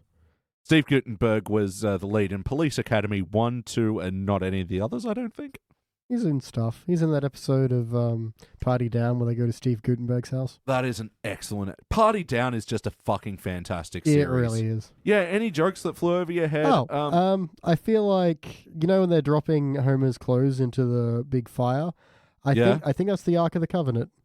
Oh. That makes sense. It looks like it. I don't know if it just happens to look like a ceremonial basin or if it's actually a reference. It's hard to tell. But I think why not? Seems like something they'd do. The shadow of him on the skylight, I know that from something as well. Feels familiar, yeah. Yeah, man, I love the Warner Brothers way the crack just follows around to the outline of his body. It stops for just like nothing. Yeah, fuck. We probably should have looked at Wikipedia before this episode, but is We Do a parody, a song parody? Like, that just feels like a generic I don't think so. chant. Yeah, it feels like just a beer hall thing. I don't think so, because I feel like surely in all the years we would have picked up and gone, oh, that's what that is. It's like me with Dr. Seuss. I never knew that was a parody until I heard the friggin' song. Yeah. But surely between the three of us in the last 30 years, we would have picked it up had it, have been one. Yeah, totally. It was actually really funny on a version a few years ago. Do you remember when Beck did a Ultimate Hipster move and released his latest album in song notation form? Oh, yeah. One of the songs was called We Do, and I forget who did the song, but they worked in this We Do while we're at it. Nice. So yeah, the song We Do as well. How often have we sung that over the years? Ah, man. Every time I eat ribs. Every time I wonder who robs game fish of their sight and who does rig every Oscar night. What is the line? Who robs gay fish of their I sight? think it's Game fish is the ones that you go hunting for, like in fishing parks and things. Oh, Fish farms. okay. It's funny how you can hear a song pretty much every day for the last 20-some years, and It makes them easier to catch. When you go fishing, you want blind fish because you fish them easier. And then you're like, yes, I caught 20 because they were blind. wow, it's almost as bad as rigging the Oscars. almost. And holds up the metric system. Oh my god, there is so many pokes at they may as well said who keeps the writing the date backwards in America. Yeah. Or Those dumb Americans. They're always kept in the dark by the Freemason They also cutters. control the Ooh. British crown, so... Yeah, I didn't really get Grandpa's line back in the day. An elk, a mason, a communist, president of the Gay and Lesbian Alliance for some reason. Yeah. He's so good, full of things. Did this feel Yes. like a Simpsons? Yeah, this is just so definitive of what it is to be a Simpsons You episode. just say, does this Simpsons? Yeah, it really does. Oh my god, and they bring back the paddling as well. Yeah. I just keep thinking of things in this episode where the jokes were so purposeful. And let's talk about Patrick Stewart's freaking Oh, performance. What I also really like is they introduce number one, but they don't have him stop and explain anything. He just, I'm number one. I am the head of this organization. welcome, Homer. Yeah. No, and it's like none of that. It's just straight into the hazing stuff, which is just funny. And Yeah. you get who he is from, first of all, performance and just the hazing funniness. Oh yeah. Yeah. Yeah. I love the hazing. I love the prank nature of the hazing thing. Yeah. Oh, yeah, it's Very totally frat yeah. boy. Blinding him, having the fan blowing in his hair, and then pushing him off the 5-story drop. And of course, there's a punchline to that because why? I mean, it's funny enough for them, but now you got to make it funny for us as well. But him falling through the fall was funny enough, but if you listen, he falls through 5 times. Oh, yeah. So it is literally a 5-story And then drop. he says, "I think I have to do it again. My blindfold came off." So in the next bit when he is getting his ass paddled, he said, what was the Crossing of the desert. And this we unblinking call eye? the unblinking eye. And then I love Homer's line, this is exactly like the wreck of the Hesperen. What's that? Wrath of the Hesperin, I think it was. I think it was the wreck. I believe it's vaguely biblical nonsense. Could be about a ship, maybe from biblical times. Googling the Hesperin. Yeah, I didn't quite get the reference, but I got the idea that this implied It's been there going was on for a another. while. Yeah, there was another one, maybe more, and then the paddling of the swollen ass with paddles. There's a good whisper. Wreck of the Hesperus? Poem. The wreck of the Hesperus. It's Yeah. like getting your ass paddled for hours. Yeah, it's American poet Henry Watson Longfellow. Well, what Schwarzwald is into his Americana. He is. So, Oh, speaking of Swartzwelder into his Americana, the retelling of the Declaration of Independence, which is probably how it went. oh yeah. Yeah. We just created the greatest democracy on earth, you low-life commoner. Please, sir, you're destroying my establishment. Quaff, quaff, quaff. I'd love that as like a drinking chant. So is that an actual old-school word for skull? I didn't know. Quaff. Quaff is like to, sample the way you quaff. Mm. No way. A Viking would quaff ale. I think of quaffing as when more of it gets in your beard than in your mouth. Good point. But this feels so, English and proper. It's great to finally have a word for something I've done so many times. Let's have some more Googling. I've gone and quaffed myself.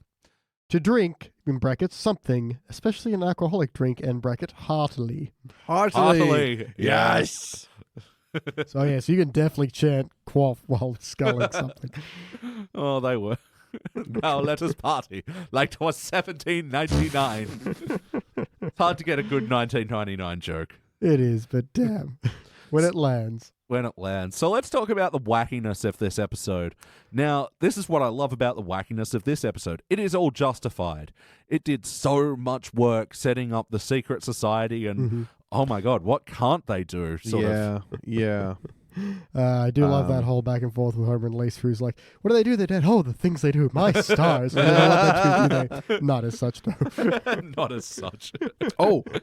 Stone of Shame, Stone of Triumph. That was pretty wacky. Yep. Yeah. The whole Looney Tunes breaking through the ceiling, but hey, it moved the plot forward. Stone of Triumph. Remove the Stone of Shame. Attach the Stone of Triumph. Love the pause there. Good old Pity Stewart. And the Ark of the Covenant bit. Yeah. It felt so natural though. Like even the drowning cat. It's like how when he does fix it, he just fishes the cat out immediately. Yeah. Just with a tightens simple one bolt. Yeah. Love that handshake. Oh yeah. What if I was to shake your hand in this manner? Like he checks the book first. Yeah. Has to refresh. Yeah, fair enough. He's a new member. Yeah, well, I mean, the fifth step, that's the tricky one. Oh yeah.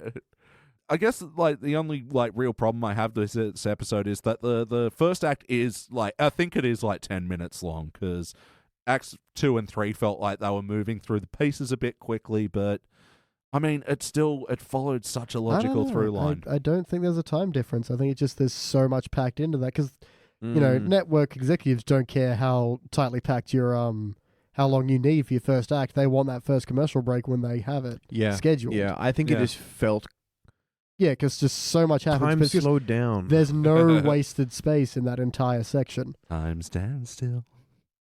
So it's just all pure, uncut. No, it is. You go from majesty. Homer's life being constantly inconvenienced and getting a glimpse of... But still in funny ways, you're getting the laugh at it and you don't realize I'm being told plot right now. Yeah. Yeah, it tricks you into feeling stuff. It's amazing. They always trick me into feelings. So speaking of which, where was the heart in this episode? Go on, Homer's quest for acceptance? Yeah, absolutely. The No Homers Club. Yeah. It's been happening to me all my life. He just wants friends. Kids can be really so cruel. sad. We can? Oh my god. Oh my god. Yeah, for Bart and Lisa being rarely in this episode, they got their fucking best. They got some of the best moments. They really worked with what they got, didn't they? Yeah. And coming back to the heart again, Marge is trying to make Homer feel better when his club is dismantled, and only 2 of those members have special rings. Yeah. I meant our wedding rings. And then I just love disappointed whistle ring sound. I hope that's in the script. Disappointed whistle ring. Yeah, knowing Swartzwelder, he would have written it in. But yeah, I mean, that's where the heart was. They went for that moment. It's like, you're part of our family. And then they paddle his ass anyway. Yeah. Well, you got to be let in. I mean, Yeah. Now it's Lisa's turn. It's only fair. Oh, yeah, absolutely. What, you just get into the club just because you're the father of it? Well, I mean, that's it, because, like, when you're thinking, okay, this was Bart's idea, you know. Yeah. No, this was all set up. Marge probably went before him. I just like the implication that they probably took the paddles from the Stonecutters Hall. It's like, well, may as well take these. Yep, leave the monkeys and pillage what we want. Pretty much. Leave the monkeys. Come on, kids, take Somewhere everything. in Isn't... Springfield, there's a big, empty, ruined hall filled with monkeys with guns. in Civil War uniforms. Yeah. It's like Far Cry or something. Yeah, that's crazy. Yeah, the new one coming out. No, I just like the implication. They went, come on, kids, let's loot everything that isn't nailed down. Yeah. And if it is nailed down, crowbar. Yeah, I mean, it wasn't like going for those heart moments, but man, they hit it without trying. Mm. Like, yeah, with the Homer's non-acceptance, the family, like, still being there for him at the end of the day. It's not the driving force behind the episode, but you have enough there for it to have a gravitas. That's enough. That's Yes. fine. You feel Homer's plight as not being an accepted person anywhere he goes. Hmm. And now he finally has that. You know, beer night, keggers, keg blasters, AA meetings. Oh, how do we all forget? Sorry, before on previous quote lines, how do we all forget?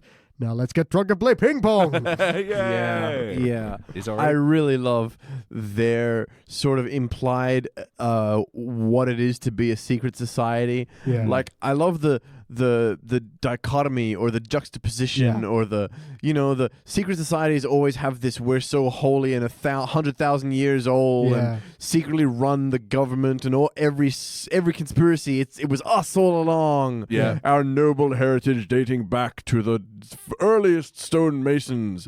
And really it's a bunch of fucking dudes with their beers and fucking... Yeah, you had that great little line where he's like, tonight we celebrate the 1500th anniversary of our sacred parchment, and for this, we're having ribs. Yep. Yeah. Hence why we had ribs Earlier tonight.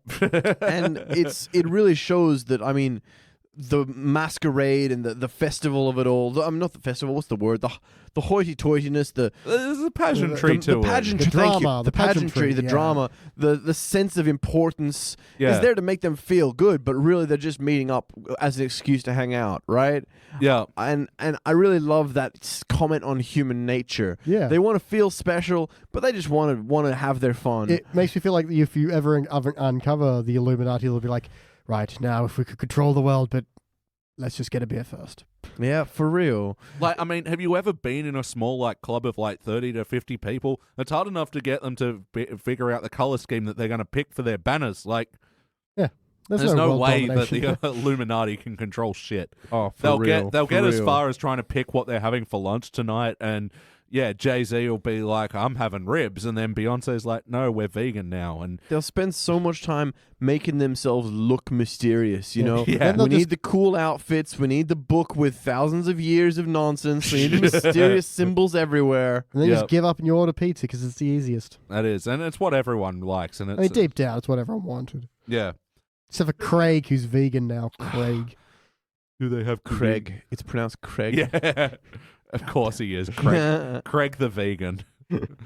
But speaking of the outfits and stuff, I kept noticing how cool Dr. Hibbard's headgear Yeah, was. I know. He's the only one who has it. He's got to be like number 3 or 4 or something. He's got to be up maybe 2. I don't know. It feels like that was going to... Yeah, he... I like that Stands number out. one's headgear was clearly just couch cushions strapped together. Yeah. Yeah. Like, pageantry aside, that's also a good point of the absurd sort of. Yeah. Oh, we need something that looks really cool. That is exactly what like kids starting a club would make. That's really cool. Yeah. Yeah. I bet they started this club when they were like 8, and they just kept it going. You know, It's like what's the name of some of the KKK high members? They're like Grand High Wizard and Emperor and Dragon, Super and, Cyclops. Yeah. It's like you thought these Ice were Panther. great when you were 9. Didn't you? I'm gonna be the Grand High Venomous Cyclops Dragon Sword. And that's higher, but then the next highest. I also have an everything proof shield, and you can't shoot me, Craig. It's a black guy. Quick, combine to form Ultra Dragon. Quick, put on your mask. I can't see out of this thing. Who the fuck made these?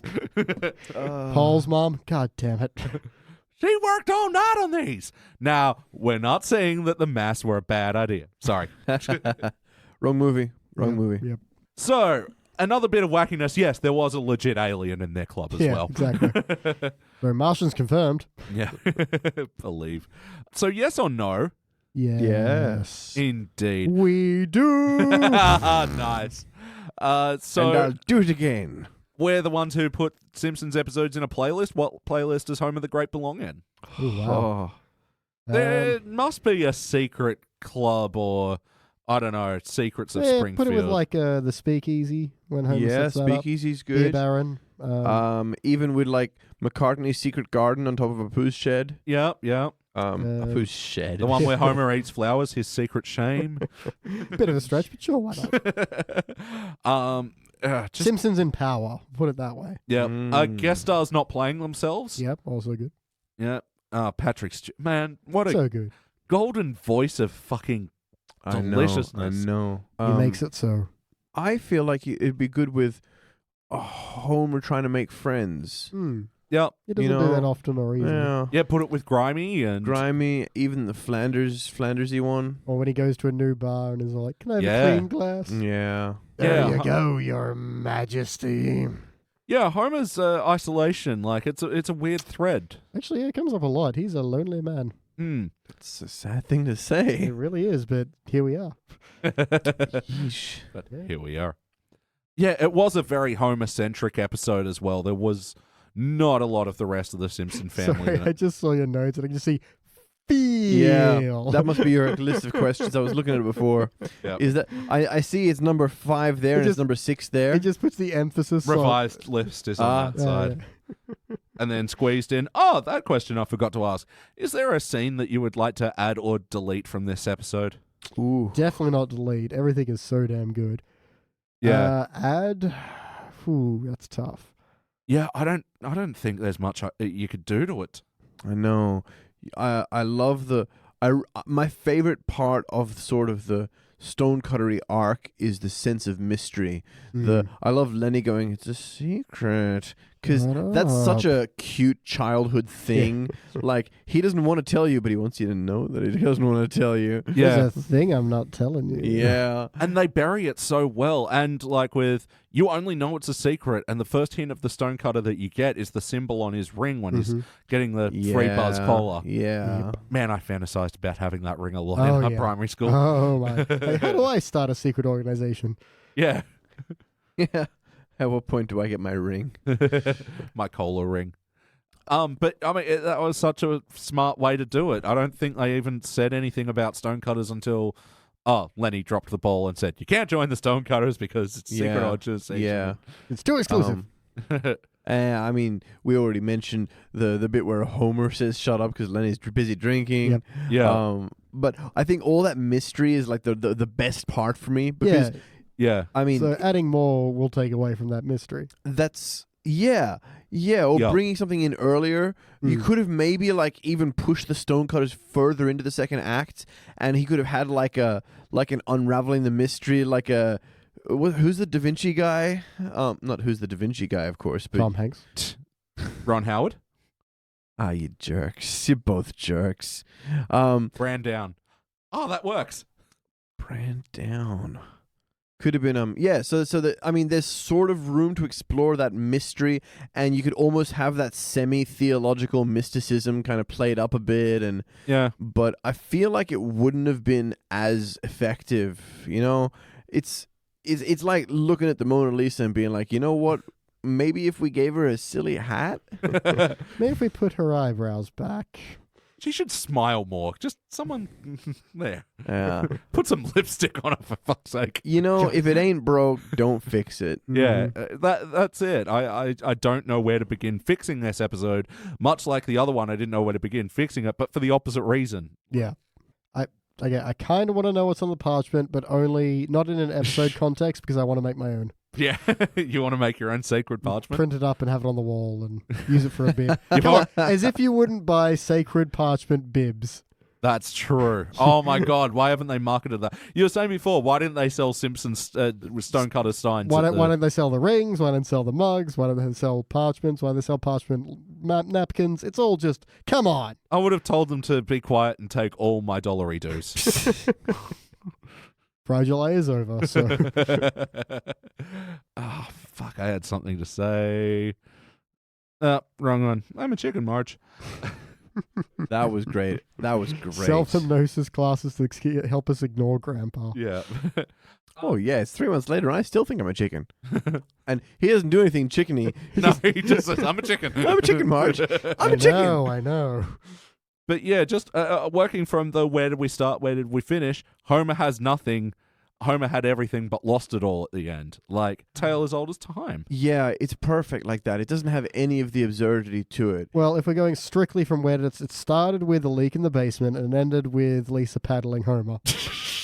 Oh, that's much About better. to paddle Homer. Yeah. Yeah. With paddles. Homer getting spanked by his children. Oh, sorry, yeah, the sacred parchment, the baffling desecration of it all as well. Yeah. It's such a good bit. Blows his nose, cleans his ears. Homer, no! It's You really are an stupid. and it's so Homer as well, just missing what he's done wrong and like doing everything he can possibly think of to make it up. He's Really has trying that so poor hard. golden retriever face Yeah. there. He's like, "What's wrong? What did I do? Why? What's wrong?" Have I got a boogie? Is there some earwax hanging? I just want to impress you. Ah, you poor son of a bitch. Yeah, like when the Yeah. golden retriever drops the dead bird on your couch and it's like, I did good? It's like, Like- you want dead squirrel instead? I'll get you whatever you want. Oh my god, you sent me back outside. I must get another dead animal. I have not appeased him. Anyway, in that segment, when Homer does go mad with power and decides to start helping the community on Lisa's advice, I really like how the Stonecutters are all very bad at it. Like, Herman just fucking lobs the ball straight at the kid's chest. I like that Herman's playing catch, but he's got one hand. Oh, yeah. Like, you can. It's just harder. It seems like the Yeah. wrong job for him. Barney's just walking with kids clinging to him. Yeah. Mo got stuck down the slide. Ah, for the love of God, someone get the jaws of life. Yeah. Ooh, he's Yeah. stuck. And Burns in the swing. Higher. Really saw Burns out of power in this episode. Oh, yeah. There's another weird playlist, Burns without power. But yeah, all that like led up to it good with Homer like getting everything he wanted and having everyone let him win all the time. Yeah, and he had everything, and then they're just like, we gotta kill him. Take it easy, Mo. We'll hear from the Stonecutter World Council. Kill him. Kill him. Alan. Kill the fool. Right, I'm gonna have to disagree. Orville, Jack, and Mister. So Orville, Redenbacher, maybe? I'm assuming. Even though he's the popcorn guy, but okay.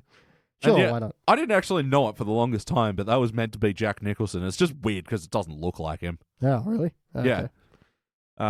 We didn't really talk about when Baskins and Robbins turned into... They took up the Baskins and Robbins sign, put down abandoned shop sign. Yeah. So good. It was so smart. Like, yeah.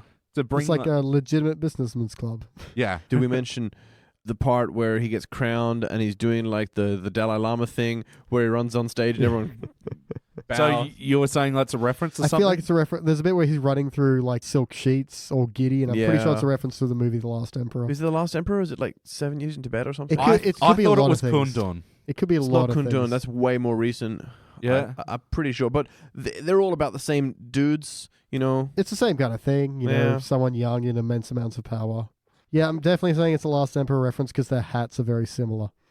This is his hat in The Last Emperor, Yeah. and this is Homer's hat in that scene. Wee. Peekaboo. Very pointy and red and black. I love the painting that guy's doing of Oh, him yeah. after that scene as well. You mean this painting? That is it.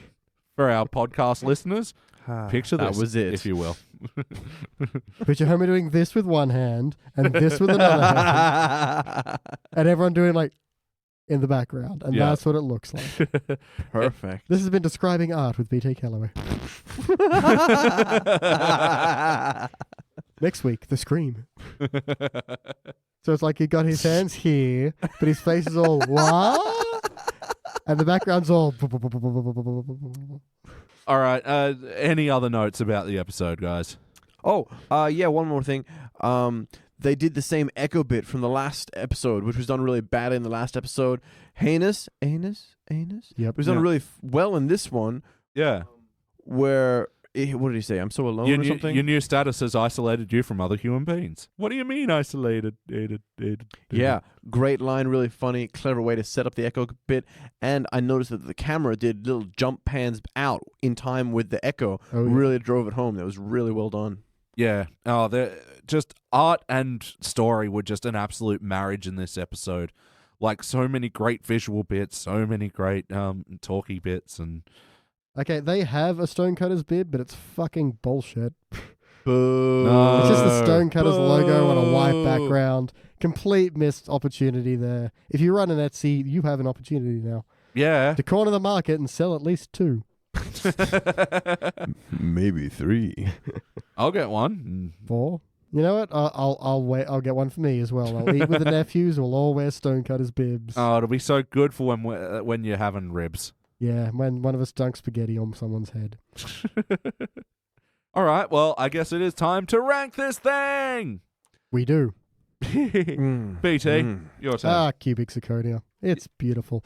No, you really can't just move it to anything else. It just feels too iconic. It's too well packed, especially that first part. There's not a single second that is wasted. It's all goddamn hilarious. Yeah. The plot carries throughout. You don't get huge bumps heart feelings, but there's enough to make it feel important and feel like there's weight behind why the characters are doing what they're doing. Definitely themes of his loneliness in the heart sort of there. Yeah, he joined this club because he was lonely, and it's now isolated him further. It's irony. He's got everything he wants, but does he really want it? Can he fix it? Does he lose it anyway? Yes. The answer to all these questions are yes. Jag? Yes, we do. Yes, absolute. 1,000 times yes. Oh God, I can't think of anything bad to say about it. That's about it. That's good enough. I can't think of anything bad about this episode. Yeah. And I feel all warm and happy. Yeah, that's it. I know, it's the perfect antidote to fucking the last one, isn't it? It's like I'm wearing a hat that has cushions taped to the side, just like the Stonecutter's guy's hat. And it's warm and fuzzy in here now, and I'm happy. Indeed it is. And that's why I give it a cubic zirconia too. And like, I'm trying to think back over the conversation. I think the only criticism I said is I think that the first act is a little long, but that's like, that could be because it is so jam-packed. I mean, in that first act, you go from, Homer wanting, Homer suspecting that others have it better. For what reason, though? And following them, discovering the Stonecutters, and then doing his initiation. Yeah, if that is huge. Anyone listening knows this episode. It doesn't cut for the first ad break until Drunk and Play Ping Pong. That's the first break. And there's so much that happens up until then. It's basically a 3-act structure in that, on 2 at least. And looking at the worst episodes like Dangers on a Train and Funeral for a Fiend Tonight, it is actually amazing to me like how those episodes actually make this one better. At least Dangers was just boring, but it wasn't bad. Dangers was boring, dull. Fiend was actively bad, and this one was actively good. Just every possible way. Yeah, like you said, no time wasted. Everything was purposeful. So many things came back again. Mm-hmm. Unexpectedly so as well. It's fucking amazing. This is why The Simpsons... And, that's the last thing I wanted to say. And it's the perfect Homer episode. Oh, yeah, exactly. Where he's dumb, but more dumb in his overexcitement, in his golden retrievedness. He's dumb and sweet. Yeah. He's just really excited and not terribly bright. No, he's trying to be a jerk-ass. He just wants to hang out with the other kids. He just wants friends, wants to be part of the gang. Yep, wants to do something more for the community. That backfires and they try to kill him. Yeah. Tale as old as time. All right, guys. Well, that has been The Simpsons. That's an overall cubic zirconia. That joins about fucking 20 episodes right now. Good. It's a good list. The ultimate unanimous cubic zirconias, like, that is an amazing weekend if you got the time. We've got like a season's worth of cubic zirconias at the moment. Nice. Nothing but the cubics. Yeah, man. Grab them by the cubes. I mean, why not? Enjoy our cubes. All right, well, that has been the final episode for The Dank. Catch us next time when we're coming live from our new studios. Nice. Ooh, I cannot wait to see them. I'm so excited. I know, I cannot wait to sit comfortably in that studio and talk. directly to you, where I could actually see your faces instead of having to awkward look sideways across the couch. This is a joke for 3 people. So. Yeah, you're actually talking to a silent podcast audience. I know. I'm a dick. I'm happy to talk to you guys as much as you want. You may not see me, but I see you from outside your window. Yes, I see you, Darren. Just wanted to freak out the Darrens. All right, we're losing it. It's time to wrap this thing up. Okay. Goodbye, Dank. Hello, unnamed studio. You nearly said wank. So long, Dank. Hello, wank. That's what I'll be doing once you fuckers leave. Woo! You didn't do it before? Oh. Before, during, and after. It's my ritual. Don't be a stranger. Stay out of danger. All right. And that has been Danny. That has been Beach. My God, he's absolutely right. And I've been your host, Elliot J. O'Neill. That's all the mustard in the tank. Goodbye, Dank. Hello, wank. Thank you for checking out the Simpsons Index podcast. Don't forget to go to www.thesimpsonsindex.com for the spreadsheet and information about upcoming episodes.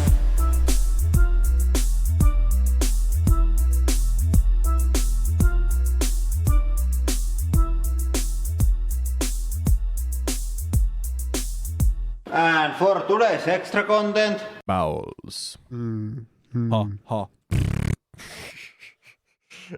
Start them off with farts. If you begin with farts, it only gets better from there.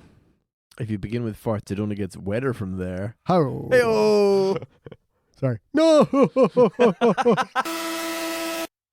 If your daddy taught you good. If your mama raised no fool.